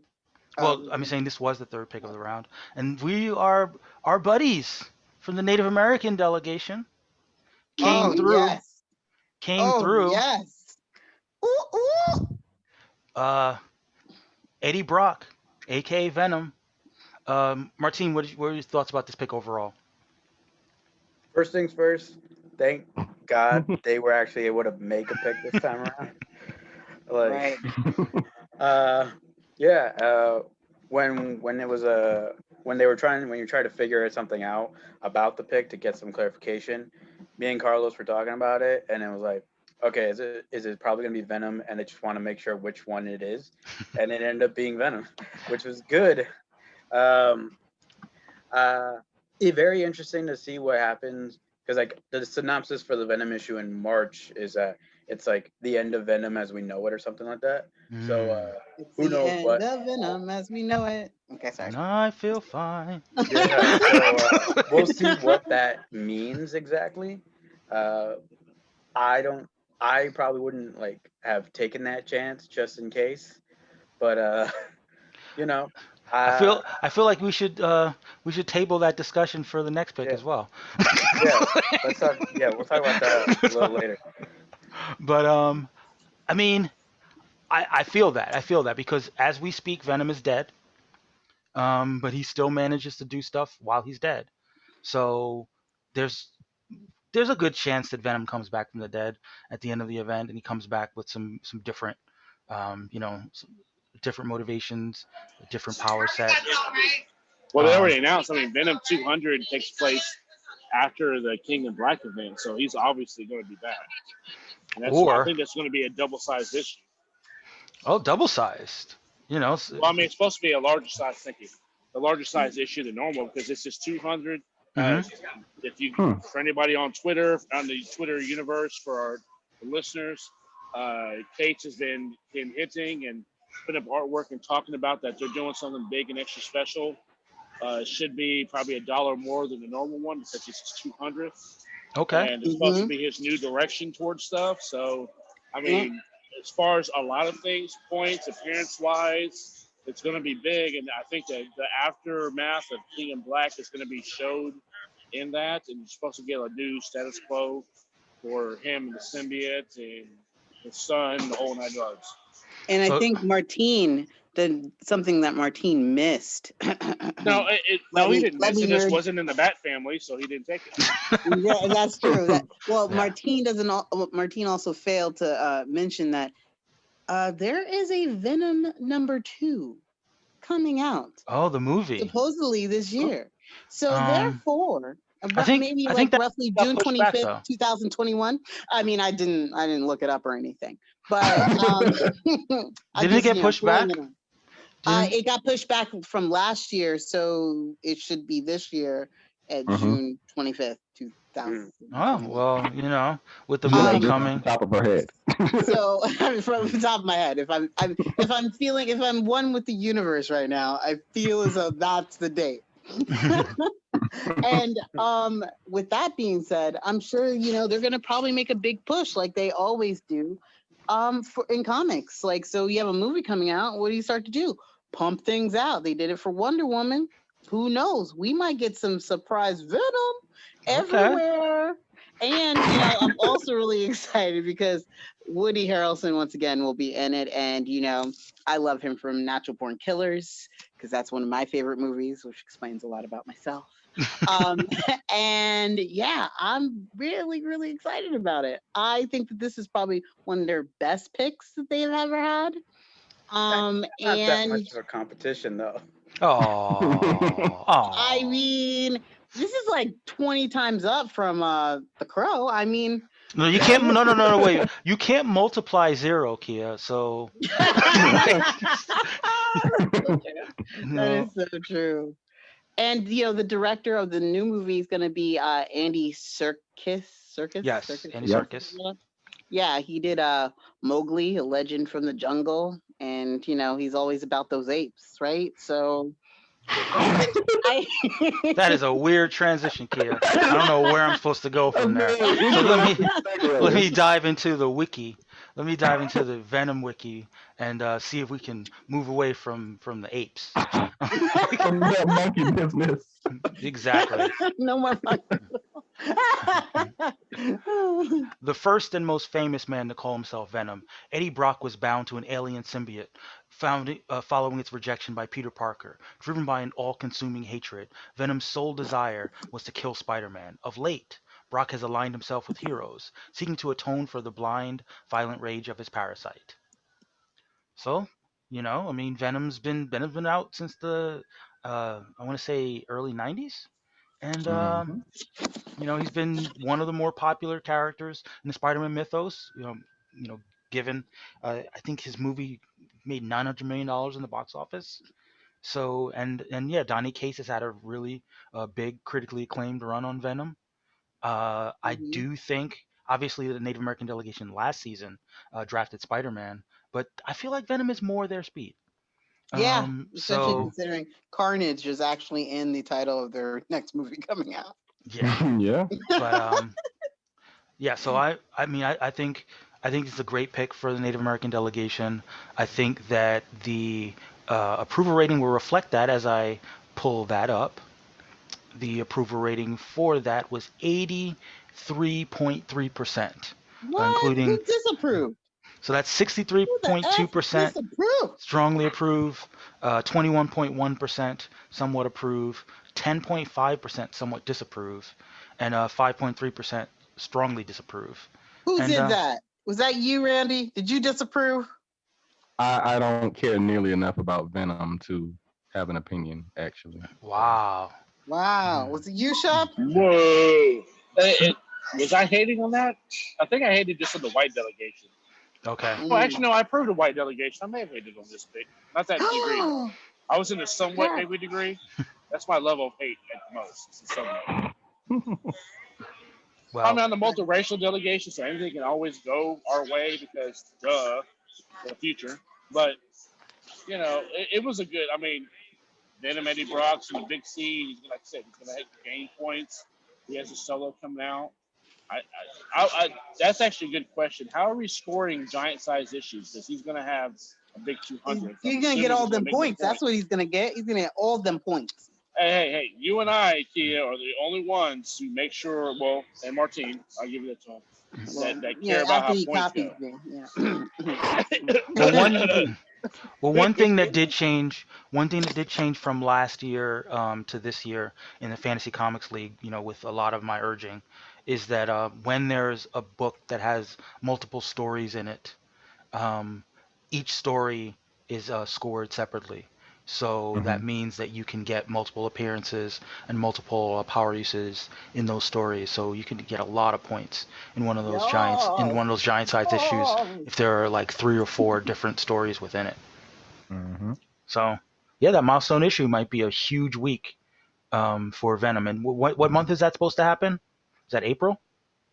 Yes, I believe so.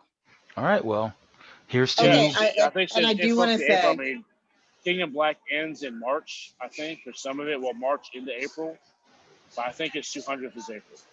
okay. yeah, and I do want to say, speaking as a person that when I talked to Joaquin about this pick, I mean, I may or may not have, kind of really pushed it so he would pick this pick. Just saying. I don't want to take credit, but Not to I toot mean, my own it. horn. I could I mean, take it, credit. it. I mean, it definitely sounds like you're taking credit, though. I mean, but Okay, maybe I am. Maybe I am. But I was, just giving him a suggestion, and he agreed. Okay. Well, good on you. Hmm. Spreading the love. Spreading the love. Yeah, Um. get Any his other point thoughts somewhere. about Venom? Nope. Um, just that he's the second best symbiote that's been picked. The second best symbiote that's actually out there. I mean, there's no other good ones out there, really. If you Hmm. think about it. All right. Well, What do that's a you good think, Martin? transition as any to the symbiote god Null, Mhm. who was the fifth pick in the sixth round. I'll go ahead and jump into his. No, I will jump into his wiki. Nilch. Null, symbiote god. Null ruled the primordial universe alone until the arrival of the Celestials, who began filling his domain with matter, light, and life. He went to war against them and their creations to return the universe into the dark void, creating many powerful weapons to aid him, including the Necro Sword and the Clintar symbiotes. He was first appeared in Thor: God of Thunder #6, which I don't remember the year of that, but he was first named in Venom #3 when he was revealed to be the god and creator of the symbiotes. He is a fairly new character, but he's a character that is doing a lot right now. He's a focal point of the King in Black storyline, where he is currently wrecking shop on the Marvel Universe, and probably will be continuing to wreck shop all the way into our season. Hmm. So I will give it up to you, Martine, to tell us about your thought process behind the null pick, and also, I'll let you tell the backstory. Yes, Martine, tell us. So the thought process with Null was uh, Carlos was the one that initially suggested him. Oh, he likes to throw it Um, on Carlos. I see. no, but I agreed, but like I felt like we could have waited a little bit to get to Null, and we did. We waited until about the halfway mark because I just wanted to make sure what was going to happen in March at least, because Hmm. that's what I thought initially. I thought it was just all going to be over for him at least for the foreseeable future until in March. Like, Hmm. but then what was it like yesterday or the day before? They announced that he's going to be in the Avengers issue that's going to come out in April. So he's Right. not completely out of the game. Initially, we just thought, oh, okay, 16 King and Black related things coming out in March. Even if he doesn't show up in all of them, he's still going to do fairly well in March. Like he's going to be Right. Hmm. mostly useful to us in March. And then April, we're going to have to rely on the other people on our team, which when your team It's also has like Batman. Batman, Harley, Oh my Catwoman. God. Oh He just gosh, couldn't help we himself. only have He could we not only help have himself. Batman to fall back on You're- whenever so, Yeah, something when you new. have so, so the when you have King in characters Black. like You've got the King in Black, and the Knight in Dark.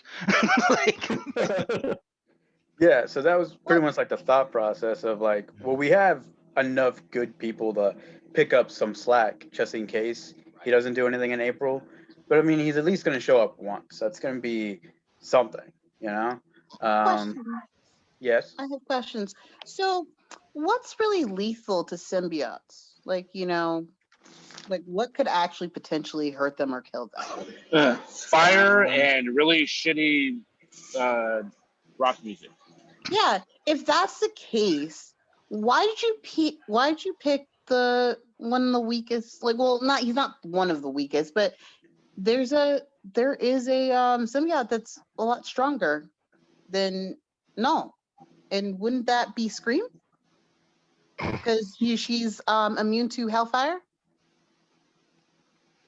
Well, and she has magic. she's only shown Why up didn't you pick? once So why didn't you pick Scream? because he's gonna be in so much more stuff than her. She's only showing up in the I Kingdom. mean, but you didn't pick the best. He's also a god. Yeah, So but but he's not immune to the Hellfire. Women never She give is. me love. I It's mean, sad. I mean, this raises a question. Might we see Scream in a future round, given all these attributes? Good to know. Not from the black delegation you want. not from the Wow. Black Dog. Wow. There it Yeah. is. I'm just saying. I'm Mhm. just saying. I mean, not that I did my homework or anything, but I am saying that Mhm. could have had a better pick. I mean, You know? Better here's the pick thing. Hal. I Better think pick Hal. that Scream. I think that Scream is a character that's definitely looking to play a bigger role um, in than she has been playing. But she, Null has only been out for about a year, and he's already probably racked up more appearances and more points than Scream in the last 3 or 4 years. So, I mean, it remains And to be seen. that's because she's a woman, but tides are turning once again. Yeah, but she's I'm like, just I mean, saying. there can only be so many symbiotes that get a lot of exposure, and even though, like I would be surprised if this time next year we're talking about Null the way we would be talking Mhm. about Venom. Um, so it's just a matter of staying power, I suppose. Mhm. Whether you're drafting for this one season or you're drafting for in perpetuity. I think in terms of strategy, it's smart. You know, if we ever do a keeper style draft where you draft a character and you have to keep that character as long as possible, the strategy would shift. Obviously, the Well, Latinx delegation would be in a stronger position because they'll be holding on to Batman forever. you had to throw that in there. But as of right now, I can't really blame them for really capitalizing on the moment. Mhm. But Like, I mean, if we ever do keeps, like I have to drop Krakoa immediately. There's not gonna be a Are you lasting sure? Are you You sure? don't I want whatever. to feel keep like that would be Krakoa? the one you would really want to keep. Like if we get into like season 4 or 5, I don't think that'll be a yeah, you're like Yeah. that doesn't feel right for a third round pick. But But yeah. so go ahead and Uh, tell us the new. I mean, I can't even say the new backstory because we really don't know a lot about Null's backstory, which gives you a lot of room, gave you a lot of room for creativity. yeah. So there is this story in Aztec mythology. It's the creation story. It's called about the 5 sons. There's two variations on it, but we went with the version that ends with Huitzilopochtli, the being the sun itself, like the god of sun. Hmm. Null was created after the first sun, like the first attempt at Earth, pretty much was uh, put to the end, and he was created during that little brief kind of like absence of anything around. Hmm. He was created in that void. Right. So while the other gods were out there trying to figure out, okay, who's going to take over, who's going to make the world, who's going to make the universe and stuff like that, again, Null's just over here chilling in his domain, enjoying everything. And then, like, he has to put up with these other Aztec gods just constantly making a world, making their light, annoying Hmm. him, destroying it, making another one, putting out more light, making the people, destroying the people, and Hmm. eventually he just gets to the point where he's like, I've had enough. I don't want this anymore. I just want the whole thing to be complete darkness, to be no actual life. So he decides to prematurely end the world, prematurely end the sun, which is Huitzilopochtli. Hmm. So he takes a page out of the kind of like the deities associated with the stars, the Sisi Mimes, and Hmm. the moon goddess, who is Huitzilopochtli's sister, Goikal Shalki, and he tries to kill Huitzilopochtli. But they stop him because like, no, we want to be the one to do it. We want to be the one that off our brother. Well, that Hmm. doesn't fly with him, and he just decides to cut off one of the heads of one of the star gods, and um, and as their gods, the news of his murder and attempted murder spreads almost instantaneously. Hmm. And the four like principal kind of like gods, which are Huitzilopochtli, Tezcatlipoca, Quetzalcoatl, and Cipetotec, Hmm. who are like all brothers. And those are four gods, Kia, and they are the four brothers. They were the first ones of the creator, kind of like God, Hmm. the Ometeotl, and with the combined powers, they kind of banish him and send him far, far, far away. Okay. Basically, the idea is like he's either gonna stay over there, he's gonna come back, but something's gonna stop him, or he's gonna come back and we're gonna just take care of him again.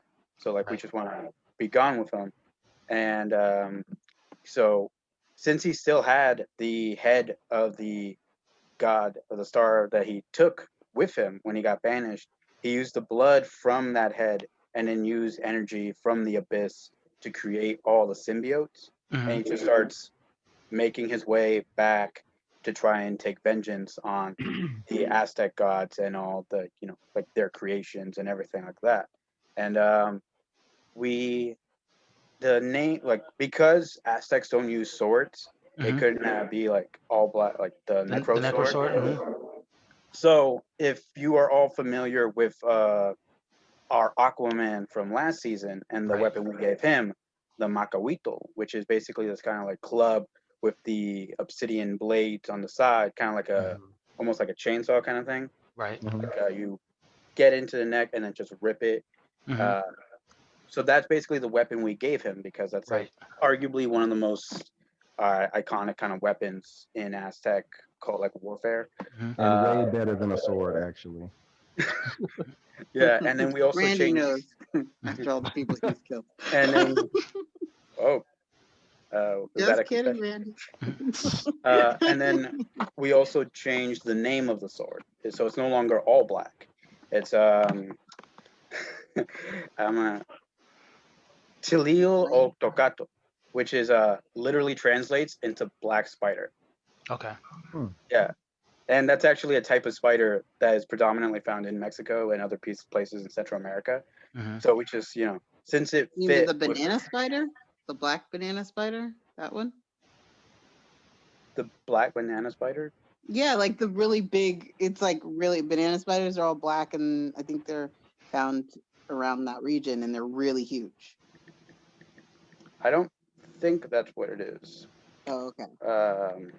Let I me just ruined his, let me I just ruined his quickly story, Google. people. Hmm. Yeah, so no, it's not like that. It looks very different. Oh, Uh, okay. yeah, but so that's pretty much just how the changes we made.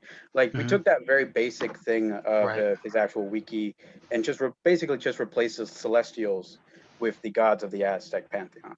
Hmm. And our this also came from Carlos, the fan cast, Right. which was the one and only Danny Trejo. Of You know? course. Yeah. Yeah, yeah, because I just asked, okay, who seems like a very intimidating kind of, who could portray like a very intimidating villain, and he suggested Danny Trejo, and it just works so perfectly because even though he seems like the nicest, just old Hmm. man, because he is like in his 70s, he's older than Edward James Olmos, which surprises us a little. Hmm. But yeah, he plays a lot of these kind of like badass kind of Oh, characters. for sure. And Mm-hmm. he's very used to like walking around with something that can cut off heads, you know? Oh, machete. Yeah,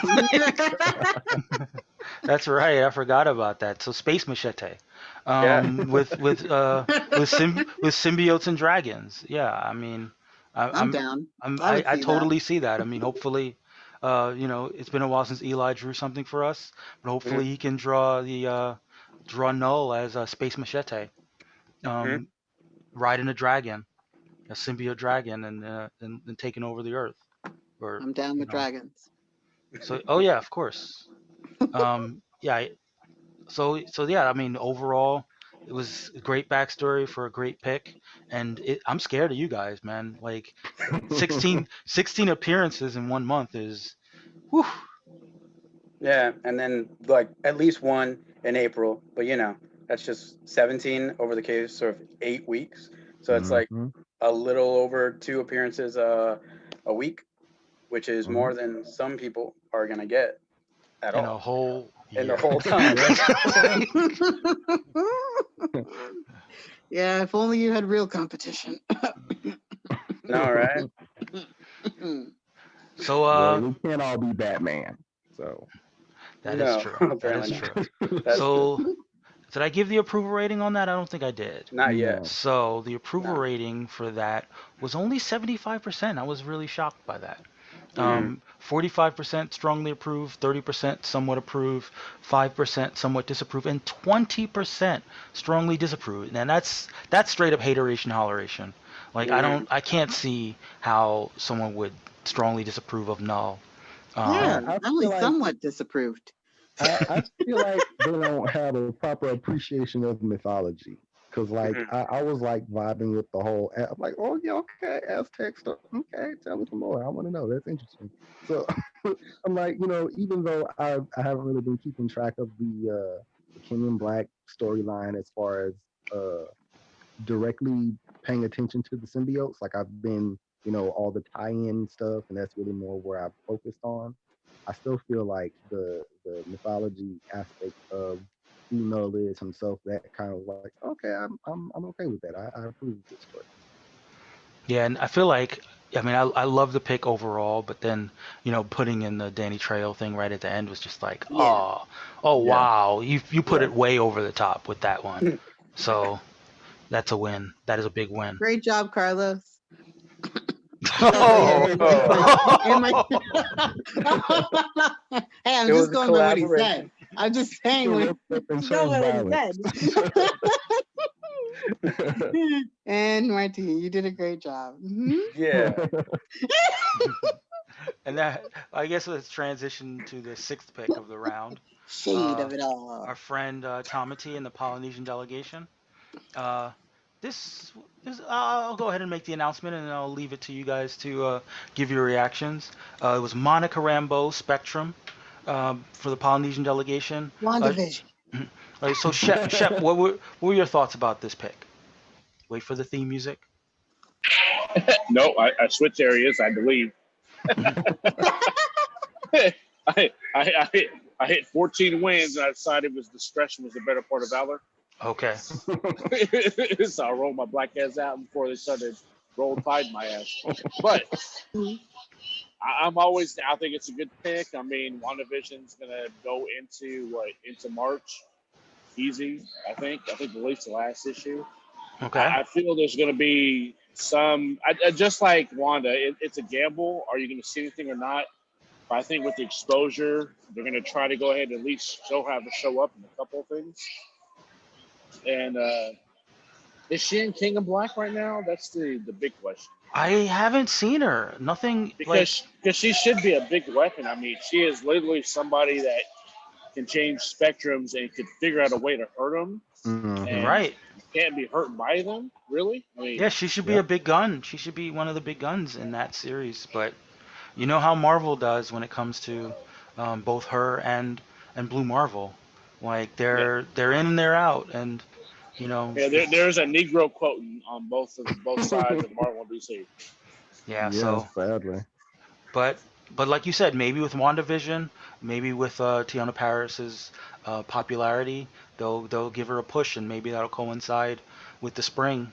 And if not in March, maybe in April, we'll see a lot more Monica popping up, and hopefully she'll score.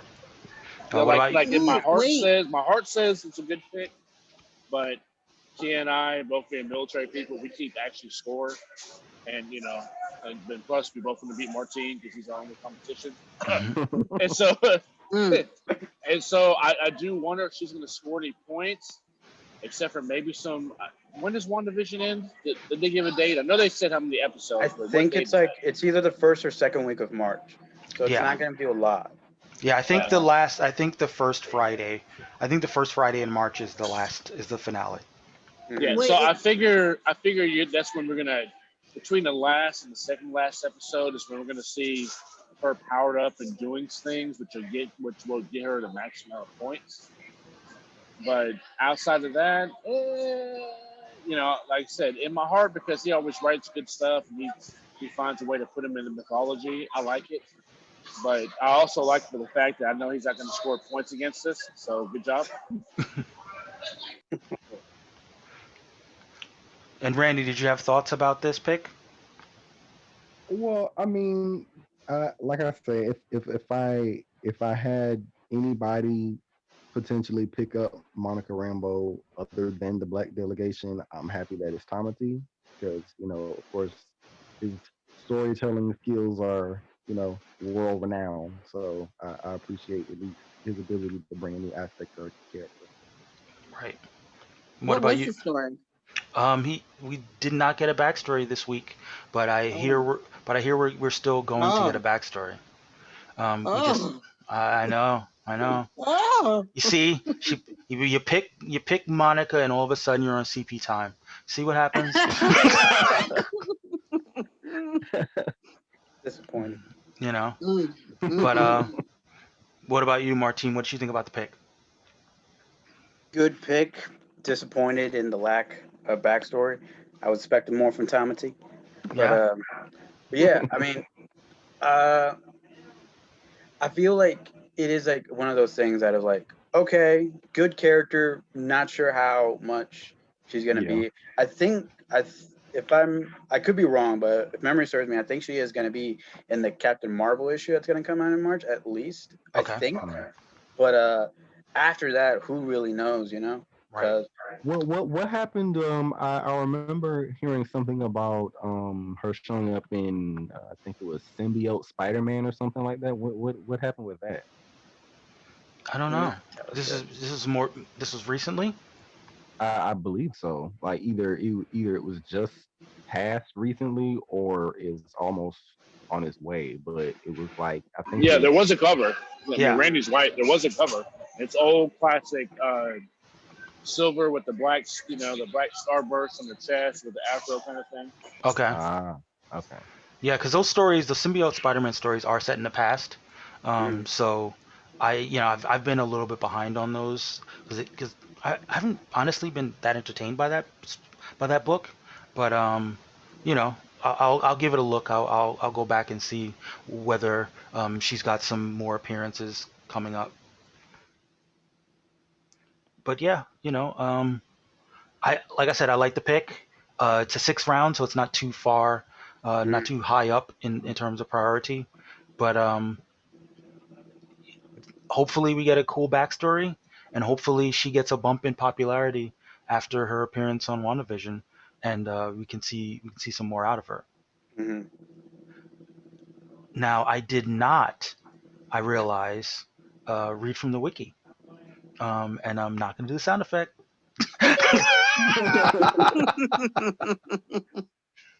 After being exposed to extra-dimensional energy, Lieutenant Monica Rambeau gained the ability to manipulate all energies of the electromagnetic spectrum. She has gone by many code names over the years, whilst utilizing these abilities as a crime fighter. Monica has served alongside the Avengers in various incarnations and operated as their leader for a time.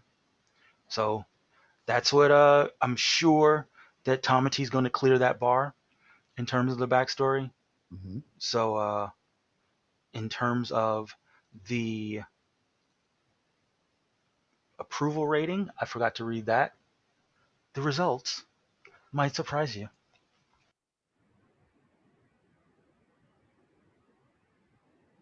Oh, your Oh, audio's out. your audio. It's Oh gone again. gosh, I think this podcast is getting great again.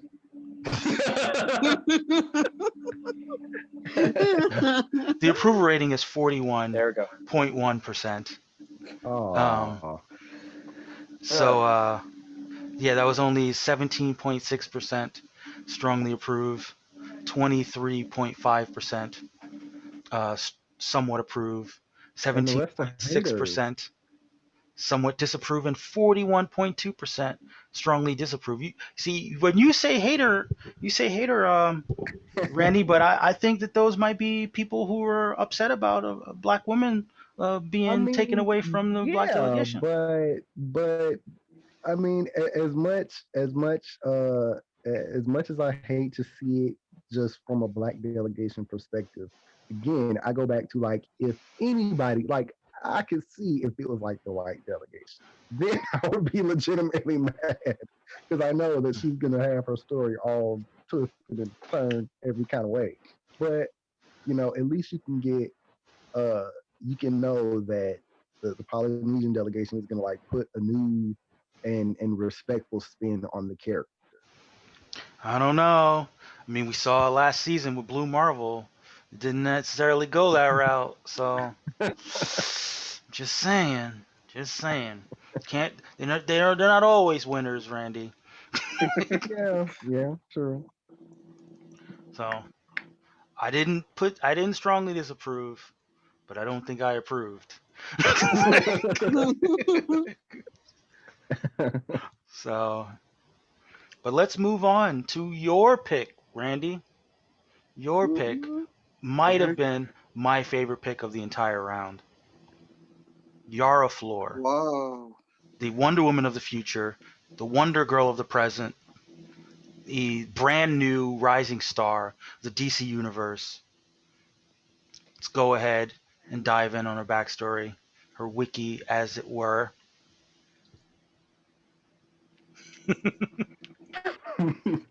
Yara Flor is the new Wonder Woman who, in the absence of Princess Diana, came out of obscurity from the heart of the Amazon rainforest in Brazil to protect man's world from the magic that is within it.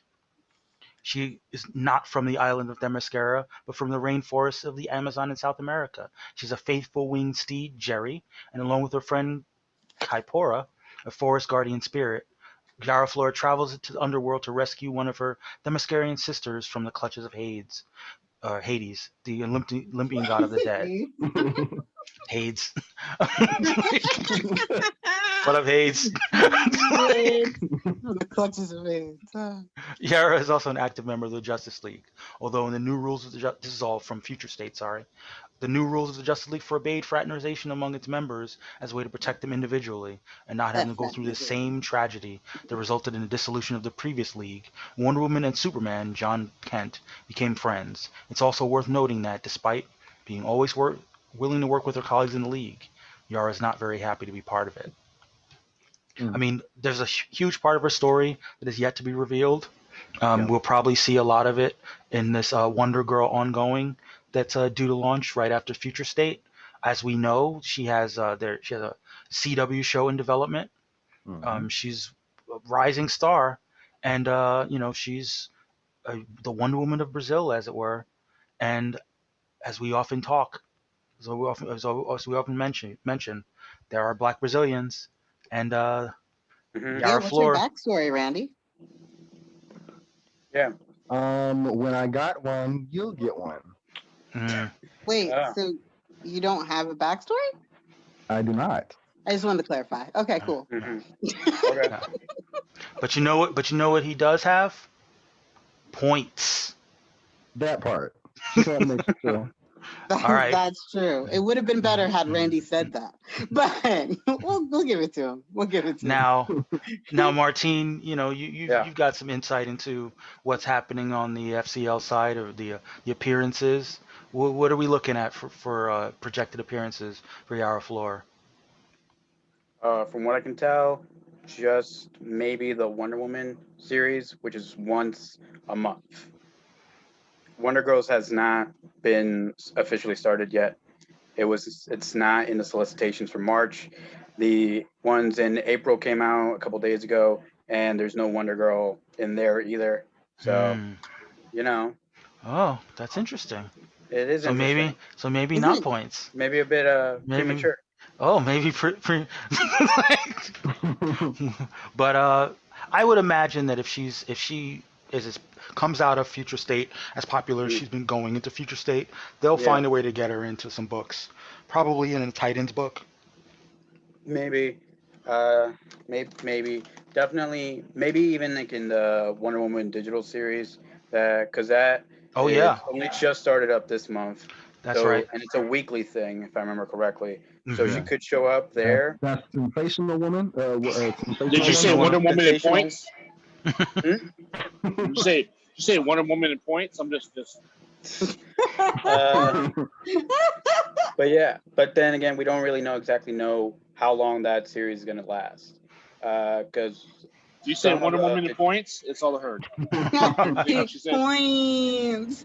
uh-huh. But we know some of the digital first series already have like an issue kind of cap, but we don't know exactly when or if there is one for Sensational Wonder Woman. So Yara Flor could show up Yeah. during our season, but there's no guarantee on that. Hmm. And Kia, did you hear points? Yeah, I heard points. Okay, I just making sure. you want to talk about points? Hey, I hey, can pull out. I can. let's not talk about it. Let's not talk about it. Yeah. Okay. Though Yeah. honestly, I mean, even with Batman last year, I mean, they still didn't win, did they? They did not. No, but Oh, I some. guess I'm sorry. Wait, hold on. Can you say that one more time? They did what? They Not? didn't. To be No. Yeah, that's fair, right. that Okay. I that just was wanted to double check, But you just to want make to to be sure. know fair, that something? was just only Batman though. He has like a whole lot Yeah. of other Bat people And then also you have to too. remember she's not in Justice League. She's not in Justice League Dark anymore. So of the 4 or 5 series that she had when our last season, those are pretty much all gone. So Hmm. Look, all I'm like, saying is will this. she really be doing as much this time around? Is the real question. And Yeah, I she don't doesn't have a think movie. Well, She doesn't have she a doesn't have a movie. well, movie to push her no, anymore. let's not talk Like, about the moment. and Batman always Um, gets pushed regardless. And well, Batman also has a I movie. just want to say And this. that's Yeah, why I even have then that. I just Wolverine. want to say this, okay? If there's anything I could redo in the first season, Hmm. though I had first pick whatever and ACC Biggs. What's his real name? What's his real name, Mike? Nathan. What's that guy? Nathan? Yeah, Nathan. Hey, Nathan. Yeah, you hear my voice? Remember that girl that was supposed to be second, but then you bowed out? Because, yeah. Well, he picked Captain Marvel as Captain our first America. You choice. got Captain America. Captain America as our first choice. When had I been doing my thing, I would Hmm. have been able to pick Batman right Yeah. off the bat, And and it then would have been everything would have glorious. been different. Everything Yes, would have been different. Batman would have had no backstory. exactly. Other than Poe, That's right. His only he would have backstory done the would have been. helicopter. I'm like, this is Batman. It's like a gif of Batman. It's Hmm. doing the helicopter. I'd be like, Poe. That would have been Oh, his story. that would have been, man, a team with both Batman and Wonder Woman together. Yeah, Would have been too much. Everyone would have just quit after 3 rounds. Martine would have been at home. Well, be that as it may, I still like Yara Flor. I think that she'll be a great pick. I think she'll score more points than Krakoa. I have faith. Um, Oh Damn. yeah, I'm Randy, hey fairly Randy, I certain just of want to that. point that out. It wasn't me. It wasn't me, Randy. Not this time. so I I mean, did you get confused with the floor part? Did you think she was? Oh, oh. Sorry, I couldn't resist. All That's why I don't right. give black people shit. Kia's like in the background, like rueful that Michael beat her to that I am. I'm like, why? That was such a good one. All right, so let me jump into the approval rating for this because the approval rating was good. It was 76.1%. It wasn't, That's it lower could have than been everybody else's, but aside from a little higher. And it was 57.1% strongly approved, 19% somewhat approved, and the rest 4.8. are anti-black. Well, 4.8% somewhat disapprove. I would say the 19% strongly disapprove. There might be some That strongly anti-vax. disapprove is all Warner Brothers execs that said they would never have made a black Right. Wonder Woman. Like, was there's all no way that we would feature a Negro prominently. What do you mean? it was Josh Boone from New Mutants. He was like, "How could a Brazilian possibly be black? I don't understand." Every Brazilian I know is like shit Well, you white, can watch like that driven show snow. called Enslaved, made by Samuel L. Why, Jackson, why and would you you can say figure she's out how black? Do that you want her to be happened. poor? Exactly. Wait, no, but she or if she's black, then she'll be poor. Yeah. So I'm here for it. I'm here for it, All and right. hopefully, if you need me to go over some fan casts, let me know. Yeah, Some. and if you need help with writing a backstory, let Mike know.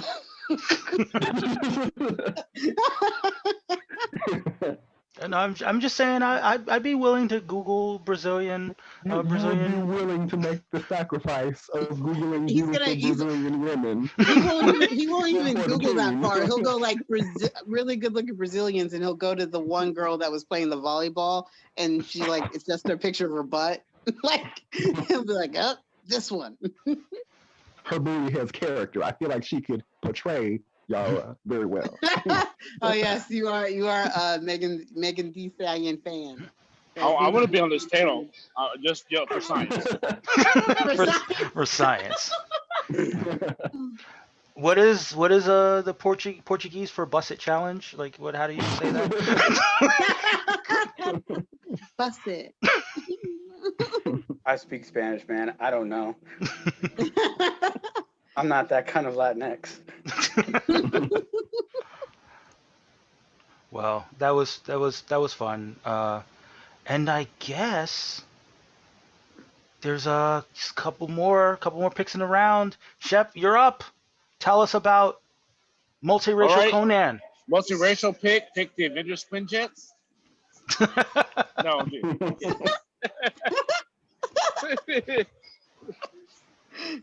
Sorry, I was reading off Randy's list. I apologize. Oh, Randy got it again. We picked the former, now current Robin, Damian Wayne. No. You picked No, Conan. you didn't. No, Oh my that's right. God! No, All that's right, I'm sorry. Shep's I've been drinking done. all night. Shep's done. Oh God! Oh Lord! Oh good Sorry, I've Lord! been drinking all night. Apologize. Try again. It's Conan. Try again. Conan O'Brien. Conan O'Brien. Yeah, excuse me. It is the now Wakandan and Conan. Well, he's like half Wakandan and half And Sumerian. Sumerian. Sorry. It's right. I'm drinking here. all- I'm here to I help had you to, out. I said, I'm been here to drinking help and you leave, out. so apologies. It's all good. So I was a fan just because points wise, he's at least in 2 books monthly. He's in Savage Sword of Conan and he's in Savage Avengers. Wait, Martin, why you shaking your head? No. Because he's not in 2 in March. That's for sure. Ooh. It's just Savage Avengers. And because we were thinking, because I was pulling for Conan on ours, but then March came around and it was just Savage Avengers for him. So it's just like, maybe not. I know. I was saying something else that said it was. So we'll have to see. I'll look I've again. seen multiple lists of solicitations and it's just Savage Avengers for Conan. There's all these trade paperbacks and stuff from some of the old stories that are coming out in March, but nothing new series. And I'll take those too because those are points. To be fair, Those are older stuff though. I don't think those count this time Yeah, around. they'll count. Hey, we have to have a judge's ruling on that one. Yeah, they'll count. To be fair, Conan is one of those characters who has more crossover, so it may not be like an outright title, but he still has a chance to kind of show up here and there. Yeah, listen to Randy. Yeah, That's but true. if we're talking from what Shep was saying, of he's showing up in his own title and in Savage Avengers, that's not the case for March. That's what I'm trying to say. But maybe in April. Maybe in April, but then that's only going to be 3 times in the 8 weeks, Right. Yep. Well, honestly, going back to my prior mistake, but it balances out my Damian pick. Damien's going to be in March, like what, at least twice because he's in the backups Oh for yeah, Batman. rub it in his face because you know he wanted Damien. You know he did. Rub it in. and then he goes to solo, which is beyond us, but it does as far as it making it viable. But he's going to earn more points for me at the beginning, and then if Conan sweeps in at the end and earns his points, I'm fine with that because he's always going to make big points. Well, I mean, as far as the Savage Avengers goes, Conan has been the focus for the stories of the complete Savage Avengers line. Yeah, he's basically been the lead. Dark. He's basically been the lead of that book. Yeah. So I've actually have, as far as the multiracial team and as far as the people I've drafted, I have the potential to always have Wolverine show up randomly in Savage. Right. I have Magic who will show up in Savage. Yeah. So I have a lot of crossover by having Conan in there. Tell him, Shep. Just popping up. Tell him. So would you say that Shep. the multiracial delegation is classy, bougie, and classic? We're definitely bougie. We're definitely bougie because I've recognized too that Wonder Woman was going to have a drop and a reckless ass mouth. That's it. I knew the multiracial team was going to have a drop because of Wonder Woman. I wanted to get Wonder Woman just because of consistency in Kia, because that's Kia's spirit, person. But it's why at least as far as me, I mean, Wolverine she was a season 1 MVP. Wonder Woman, season 1 MVP. She deserves the respect. Yeah, you know. And if anybody else on here is doing as much research as Martine and Randy, despite drafting the Hall of Doom, but or I'm the Corona. Sorry, I forget which property on Monopoly you got. The thimble. Yeah, but I figured Wolverine was going to be the balance to because especially for everything for the solicits for next year. And then Conan was somebody I was hoping nobody was going to get just because I knew I would potentially get issues out of him because while his title may not be in April, his title hasn't been announced as being canceled either. Mm-hmm. And a lot of things have been pushed because of King in Black. And listen, he still has a point of popping up in King in Black. Conan could be in King in Black. Mm-hmm. There's a good chance that he'll be featured in that. Yeah, that's possible. Yeah. Don't try to downplay him, Martine. No, I'm saying it is possible. I'm not disagreeing with him. When Conan goes sword for sword against Null, he'll be right here on the show. Yeah, Conan will wear the Necro Black sword. That's it. Necro sword. Conan will all he has to do is bring the Hellfire. Because we know that will get Null. I'm not even well versed in Conan, but even I know that he has a habit of going against creatures that he seems vastly outpowered by and managing to kill the living crap out of them. So I'm just that's right. That's because he's multiracial. And my Conan is not just going to have nothing. He's going to be wielding that vibranium sword and bring that vibranium. Ooh. That's right. Oh yeah, because you're the Conan with Wakandan roots. Yeah, there's definitely. Yep. So I posted on Twitter and for everybody who doesn't follow us on Twitter, and shame on you if you don't follow.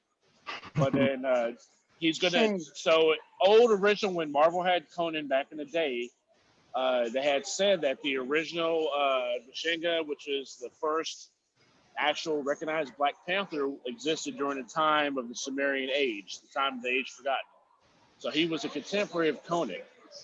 So he existed, he was there. So the tribes, Wakanda exists, at least the basic tribes and everything else. So for him to be there would mean that he would have a good chance of that to find out that when we've been asked what is the secret of steel, the secret of steel is vibranium.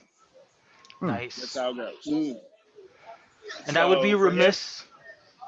If I didn't mention the approval rating for Conan. 92.2%. That's the highest yet. Ooh. Wait, sorry, 91.2. Still the highest. Pretty close. Did you hear that, 91.2. Give it another pick. Yeah, we'll see what happens. Actually, I have to apologize again. It was 91.7. That's how the math lines up. Still the highest. I'll take all I can get. Until the next Mhm. And pick. He so has 75% strongly approve, 16.7% somewhat approve, 8.3% somewhat disapprove, and 0% strongly disapprove. Ooh, 0. Did that You happen know, for you, Martine? Because I don't think so. so just a little bit of haters, not too much. Mostly people loving the Sumerian, Wakanda, and Conan. Hopefully, again, hopefully we can get some fan art from our boy Eli. And I'll big do some fan things. art. Your fan art, I think we should keep on behind the paywall on Patreon. Go join the Patreon if you want to see my fan art. Yeah, all it's gonna be is kids linked to Pornhub. Pretty much. How'd you know? OnlyFans all day. And All right, Pornhub this brings us to the final pick of the round, and the ninth, XXNX the final pick of the round, the ninth pick and from the RedTube. East Southeast Asian delegation, Mhm. where they have selected Johnny Storm, aka the Human Torch. He is Woo-hoo. now Filipino, like Sue Storm, who was also drafted by the East Southeast Asian delegation. They now have 3 out of the 4 members of the Fantastic Four. And since I have it right in front of me, the approval rating for this pick was 94.7%, Mm. including 57.9% strongly approve, 36.8% somewhat approve, and 5.3% somewhat disapprove. Also 0% strongly disapprove. Mhm. Big move by the East Southeast Asian delegation. I may as well dive into the wiki. Um, God damn it. Damn you. He couldn't help himself. I mean, it's the last pick of the round, guys. I had to do it. Jonathan Johnny Storm, aka the Human Torch, was an American superpowered adventurer. He was a high school student before he was exposed to high levels of cosmic radiation when Sister Sue Storm's boyfriend and scientist, Dr. Reed Richards, took them and pilot Ben Grimm into space in a stolen rocket Marvel 1. The radiation mutated him and his friends, turning his entire body into a fiery, plasma like state. Together they became the Fantastic Four, a team of adventurers who explored space, time, and alternate dimensions and saved the world along the way from science-based threats. As you know, unfortunately, that was yet another of our picks that didn't get a modified backstory. But like I said, we do know that he and Sue Storm are Filipino. What were your thoughts? I'll start with you, Martine, on the Johnny Storm pick. I mean, they picked him last time around, and so consistency wise, good for them. And like I said, I was gonna be shocked if they didn't eventually pick Johnny Mm-hmm. because they did pick Sue already. So I approved of this pick. I'm just wondering now, they've got 3 out of 4. Are they going 4 for 4? Are they going to try to get the full Or are house, they going to or get blocked? the the fantastic flush, as it were? Yeah. It remains to be seen, right? What about you, Randy? What are your thoughts about the pick? Well, I mean, Johnny is my favorite member of the four. Okay. So, I imagined I might possibly draft him, but then I kind of considered like where he might show up and I wasn't quite sure. Hmm. So, um, kudos to them for getting him. All right. What about you, Shep? What are your thoughts about the pick? I thought it was a great pick. Johnny was on my list. Hmm. I was as a nod to the Southeast delegation. I was going to make him half Filipino if I picked him up. Oh, okay. Just as a nod to him because I thought the Sea Storm pick was pretty brilliant, and I think making her Filipino was great. So I Hmm. love this pick. Points wise, he should probably show up in the end of King in Black because he was still around as one of the surviving people who wasn't taken over, at least Hmm. as far as issue 2 or 3. Yeah, and he does have a And power set that does make him quite useful against the symbiote. So yeah, we should see him do some damage.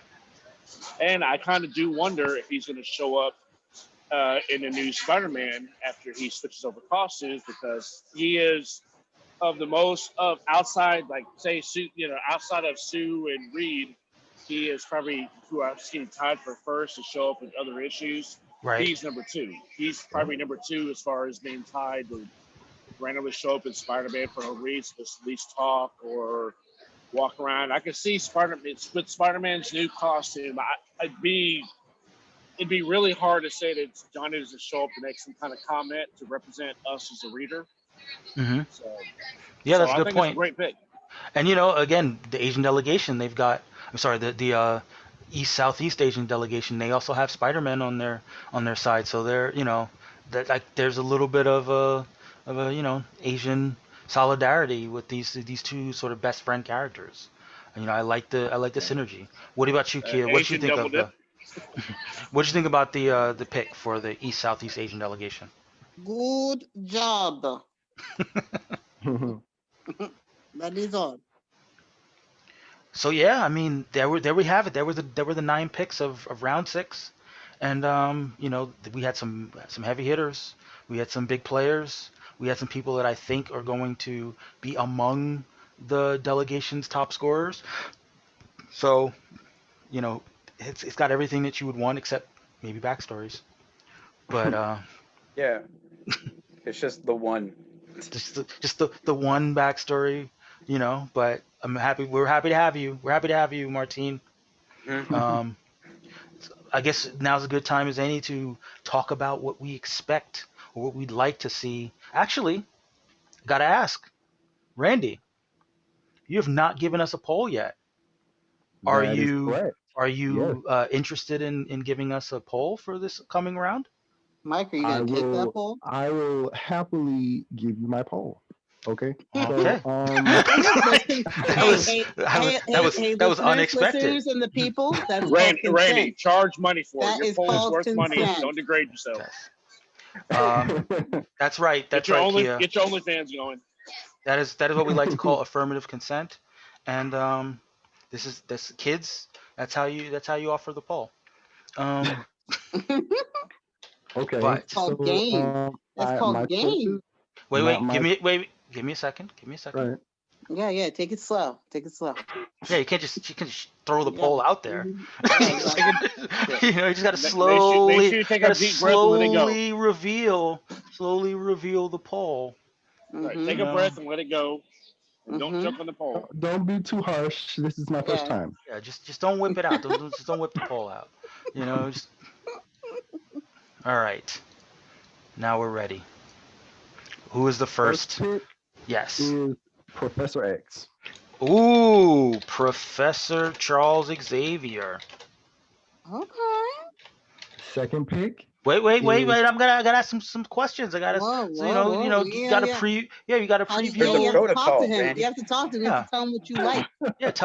Give us a little something. Give the listeners a little Yeah, something. Randy is You know, Professor Talk to X him and bald nice. head, the head of the Talk to him pole. nice. the okay. list. Well, The listeners are Is gonna be that the voting shiny on head these. of the So, pole? I what do want to we need know. to know about this version of Black Professor X? okay. Well, this version of Professor X is I had actually fan cast him as my actual real life fan cast of MCU Professor X, who is Colin Salmon. Okay, I don't know if you're familiar with him, I but I am. He's yeah, British. he played General Zod on Krypton. Um, and he played Jared Sands on the Limitless TV show. For those who watch that, so I feel like he could be he could play kind of the commanding and authoritative figure, Hmm. but also sort of have a sort of cerebral nature to him. He's not Right. like you know. Yeah, and like I Um, mentioned before, he's British, so he has that accent that yeah. we always associate with education. Um, it'll be just another case of one of those black Brits taking taking jobs away from these American black people. It'll work out. Um, So Negro X, got it. mhm. Consent. Anything else about Black Professor X? um, he's still rich. Good, good, good. That would be important. I mean, you know. Wait, black and rich? Hello. Yeah, he must be British. Mhm. Oh damn. Must be British. Oh damn. Cold. All right. What else? Who else you got, Randy? X-23.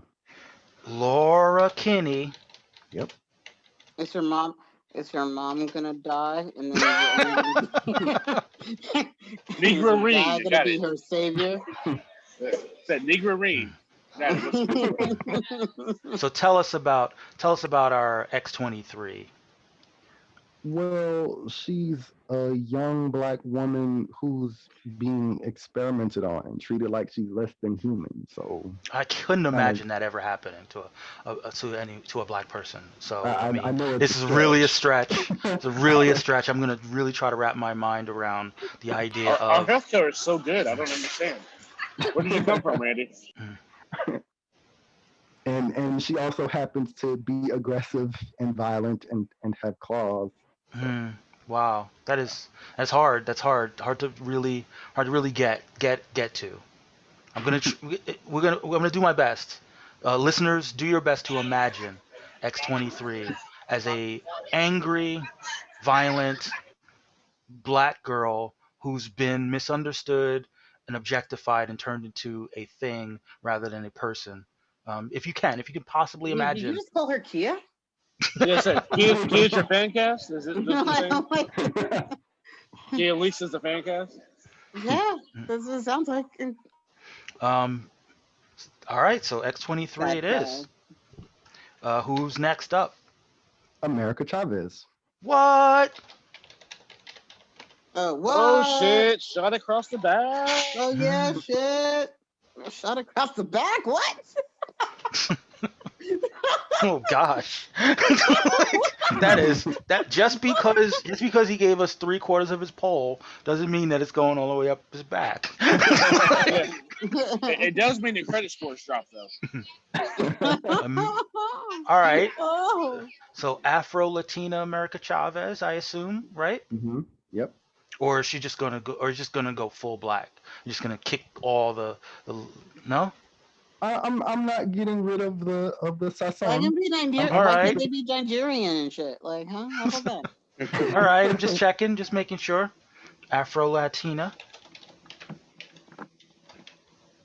and be No sure. Listen. Nigerian. If he goes Afro Latina, I should get at least 25 to 50% of the points. Yeah, that's fact. Sounds That's very fact. You multi-racial to can't be me. Afro Latin. Yeah, because that's two. That's multi. No, no, no, no, no, no, no. They're still black, but they're just black They're from. not though. Let's be Mm, real. That's not fair.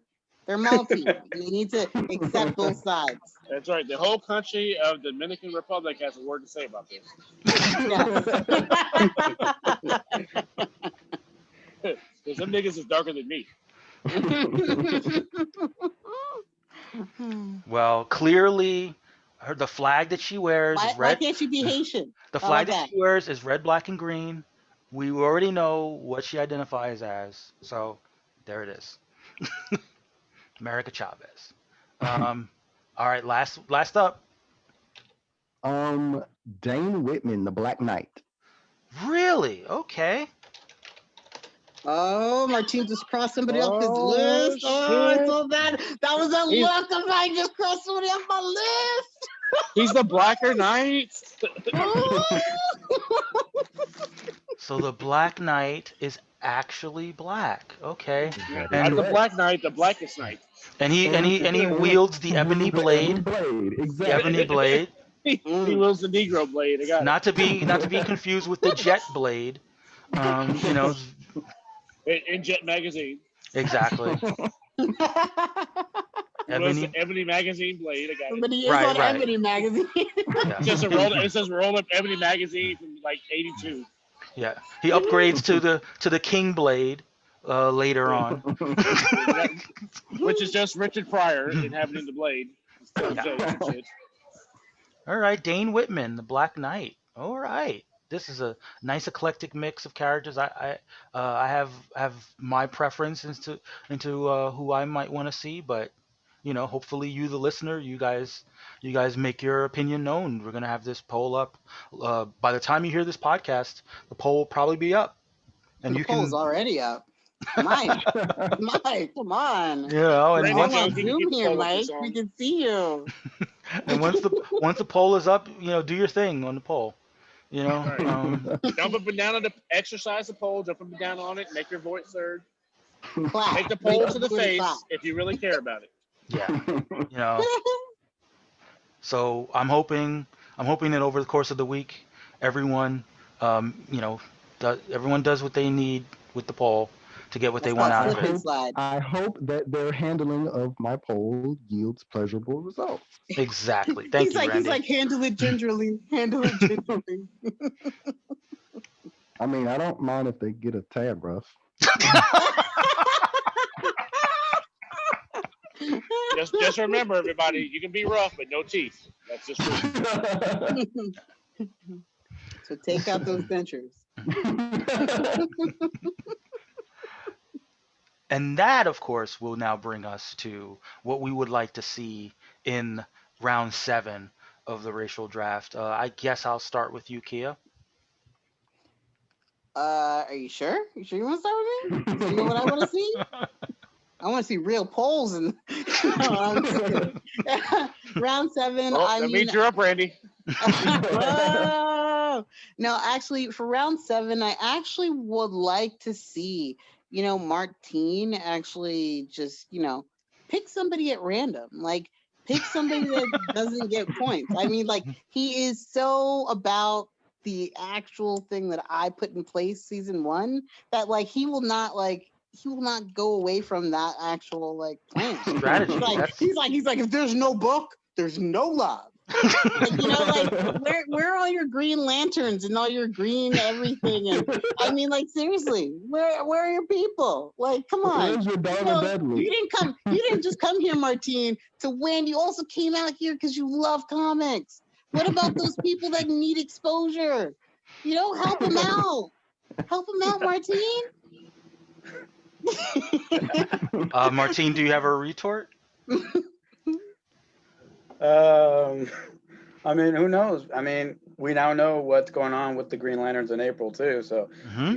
you never know, Kia. Maybe I could just say, "Fuck it," Uh-oh. Yeah. And there's definitely one. There's I think definitely I one know. that will I think get I know more. what Get you're talking wild. about. Get Mhm. wild. One that's gonna get more love than the rest right now. So Mhm. you never know unless Hmm. something happens. Unless maybe somebody else snatches them up first. Perhaps. Yeah. Exactly. You know. All right. Well, Hmm.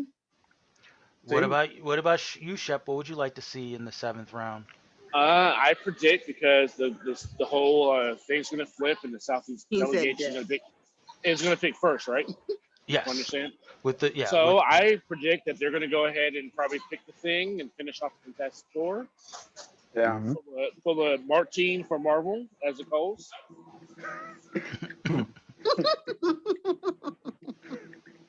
But I will say, since I am picking second, I have my eye on some people to get all out the right. way. So thank you, Randy, for not putting anybody on the poll that I wanted, that I didn't want on the poll. So Yeah. It is very important to keep the wrong people from getting on the poll. yeah, Um, which generally means Kia, but I mean outside of that, Woo! speaking of speaking saying of Kia's speaking of the expensive. poll, I'm just saying. speaking of getting people on the poll, shout out to the Brooklyn Nets for getting James Harden. He's a main practitioner Harden. of More like shout out to James Harden's fat suit he wore to get him switched over. I Poles like and how like Harden. one day he's like 80 pounds over, then he shows up on a Brooklyn Nets court the first day for picks, and he's like at his regular weight. So, If good that is job. true, if that's true that he did that, that is an amazing move. That might be the most aggressive way to get yourself traded that I've ever seen. It's literally the most baller move ever. Really, honestly, just call it that. If you're talking about trades, most baller move ever. But one Who thing that I thought Medea fat suit would be the way to get yourself off the Houston Rockets? exactly. Uh, one thing I definitely want to see in round 7 is I want to see another great pick from the Native American delegation. You Yeah. know, I want to see their Another the pick, Yeah, generally. like them able to make another pick, great or otherwise, would be I feel great. I feel like they're I feel like they're gonna definitely do it. yeah. Hmm. But Hmm. I'm hoping for a great But pick. with the reveal we saw though, Valkyrie was a solid pick for him. She's gonna be in the book. She's gonna be in two. Hmm. No, they didn't pick Valkyrie. They picked Venom. No, but I thought they had Valkyrie already in their picks earlier. No, Oh that's no, Danny oh Moonstar. you mean Danny Moonstar Valkyrie? Sorry, Yeah. I thought you Yeah, Hmm meant yeah. what do you call it? I thought you meant Jane Foster. Same Sorry. cost. No. No, but Danny's gonna be in New Mutants and Danny's gonna be in the new Valkyrie's book. Yeah, Two picks. Yeah. That's 2 a month. that's good. That's true. But hmm but that was an auto draft. Yeah, So you know, So they we have a should be lot to giving make credit to up for Michael. with a lot of those auto drafts. yeah. So I'm hoping that there won't be an auto draft this round, and there will just be straight up pick, and it'll be great pick, and we'll all be blown away, and we'll be impressed that the Native American delegation is still in this thing. Um, I'd like to, of course, see a strong pick from the South Asian delegation. Who will be finishing out the round. Hopefully they've got something brewing. And yeah, I mean, of course, this round I'd like to see some more backstories, some cool backstories, and Hmm. and definitely, I Randy. definitely some backstories that don't break the continuity. We don't need any of that. Yeah. I like it when backstories are wild, and I think that maybe first timers should be allowed their wild backstories, considering at first season they all got to put in their wild backstories that maybe weren't like I don't know on point.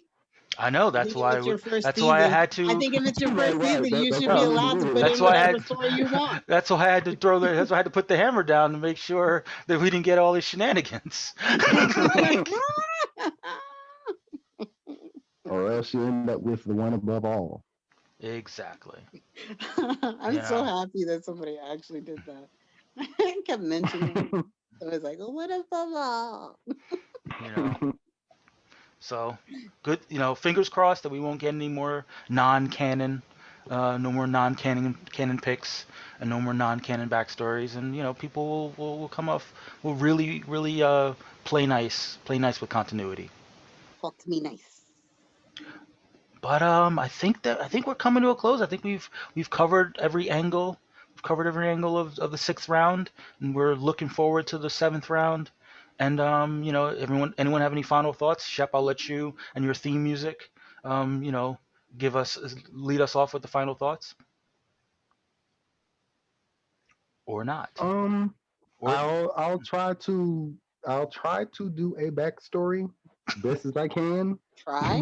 but I can't guarantee that. But I do want to actually attempt it. I will, let you know if I'm not Don't be able to really scared. come up with something. But if I can, then I'll have that Ra- up ASAP. and here's the Randy. thing. The Randy, thing like, oh, go. Oh, I was just gonna. Sorry. Go ahead. You want me to go? Which one? I want to do it. I want to do it. All right. Okay, So here's the go. thing.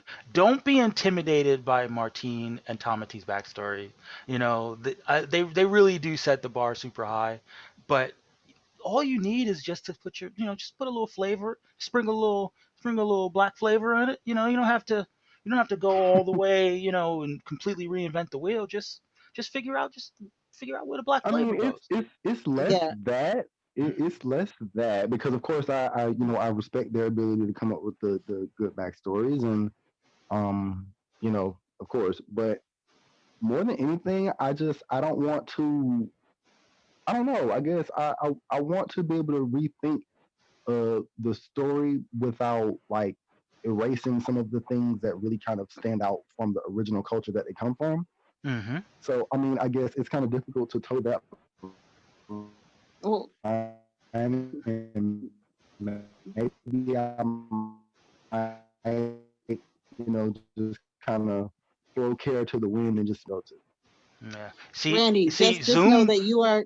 It's my turn, Mike. All right, sure. Randy, Randy, don't worry. You are accepted here. Nobody ever like chastises like your choices at all. Nobody makes fun of them. Like we are so accepting of everything you do, Randy. Like this is a circle of trust, right here. Of course. Just put yourself out there. Expose yourself, and we will, and we will accept it. I don't approve of that. I don't approve of that Well, verbiage at as you all. know, I don't I'm, approve of that I'm, I, Tell them I'm the black pole will go experimenting where the black with pole showing goes. my All right. I'm experimenting with exposing my pole. So be gentle. No, but what I was saying, Randy, is that I don't know if you heard that you were glitching throughout all your filibustering. So it sounds like Zoom was like, I don't know about any of that. So Yeah, sorry. Zoom gave its own opinion of what you were saying. I think Zoom was saying go for it. Like obviously we know that you're not attempting to disrespect any of the cultures of the characters that you draft. And again, like I said, you don't have to completely rebuild the character from the ground up. You can just sort of figure out where the places Yeah. are that that a little bit of blackness can go. But You know. anything you do will be accepted. Anything. Yeah. I don't I can't, that's Kia speaking for herself. I don't accept just anything. Wow, Mike, so harsh. Like this is not a welcoming environment. Oh, it is a welcoming environment. I'm just gonna roast you if you're roastable. Isn't he black enough? I welcome you into my roast. Like, damn, the chicken's already cooked, man. Like, leave it alone. uh, I guess that's it, Wait, right? Martine. No, Martine has some last words, and I have some last words. Okay, Martine, you know bring us part way home. Man, I'm looking forward to what's going to happen. Um, we'll see. Uh, we'll see what happens when it comes to the poll. We'll see what happens when it comes to the rest of the picks. And it's going to be Dang, very. Scoop is gonna see my poll. Uh, this is why I don't talk a lot sometimes. But no, this should be very interesting to say the least. I think I'm looking forward to this next round, and I really hope that the no, East Southeast Asian delegation does exactly what I think they're going to do. Okay. Yeah. Now you, Kia. Oh yes. Well, I first and foremost want to say like we have May who is part of our community but on hiatus. She's doing actually amazing things in the real world right now. So go to her Facebook page. It's called Defend Our Community. Make sure you donate to her nonprofit organization. She's doing great things for Native Americans. And yeah, and then secondly, I know the listeners are really impressed by all my nerd bombs tonight. Just know that I do know things, and I've been studying. I've been studying. And lastly, all go ahead, Mike. And mute it. And that's my cue to jump in and say you guys should be following us on all of our socials, on Twitter at Racial Draft Pod, on Facebook Racial Draft, at on Instagram at racial.draft. And we're here, we're listening, we're hoping to continue to grow our community, we're hoping to continue to build out the show and make it all that it can be. We're trying to have fun here. We're trying to continue to push ahead and continue to make this a project that everybody wants to be a part of, and everyone who's bringing um, positivity and love to the process, we're welcoming. Um, we, Amen to that. Woo. you know, um, obviously we've got what's his name? We've got our Patreon, which you could support, but you could just support by listening and telling your friends, and spreading the word, retweeting our tweets, and shouting us out, responding. We're here. We're different. All the people who regularly pop on up on the show, they follow the accounts and they're on social media and they're willing to uh, deal with you. I mean, they're willing to. With you. Yeah, deal with you. They're willing to deal We'll with put up. you. We'll You know, we'll we'll put up with you. I mean, what I We'll mean to pull out with say, you. what I mean to say is, like we're here to talk to you. We're here to, be friendly, and we're here to answer any questions about the racial draft that you might have or your friends might have, because we understand that it's sometimes it comes off as a tough sell, but if you listen to the show and you see how we get down and you see the fun that we have, you'll see that it's the kind of thing you want to keep coming back to, hopefully week upon week, and we're going to be here every week. That Every week. every week forever. Forever. And hopefully you guys are along for the journey. As I often say, if this is your first time, we apologize, but we're trying to do better week after week. um, so with I was that, about to crack a joke, but I didn't. that's good. That's good. So I mean, those are my final words. So until next time. Wait, hold on. I have a quick question. Sure. Actually, I don't. I just really wanted to interrupt you. Go ahead. Nice. Nice. Until next time, all things are possible.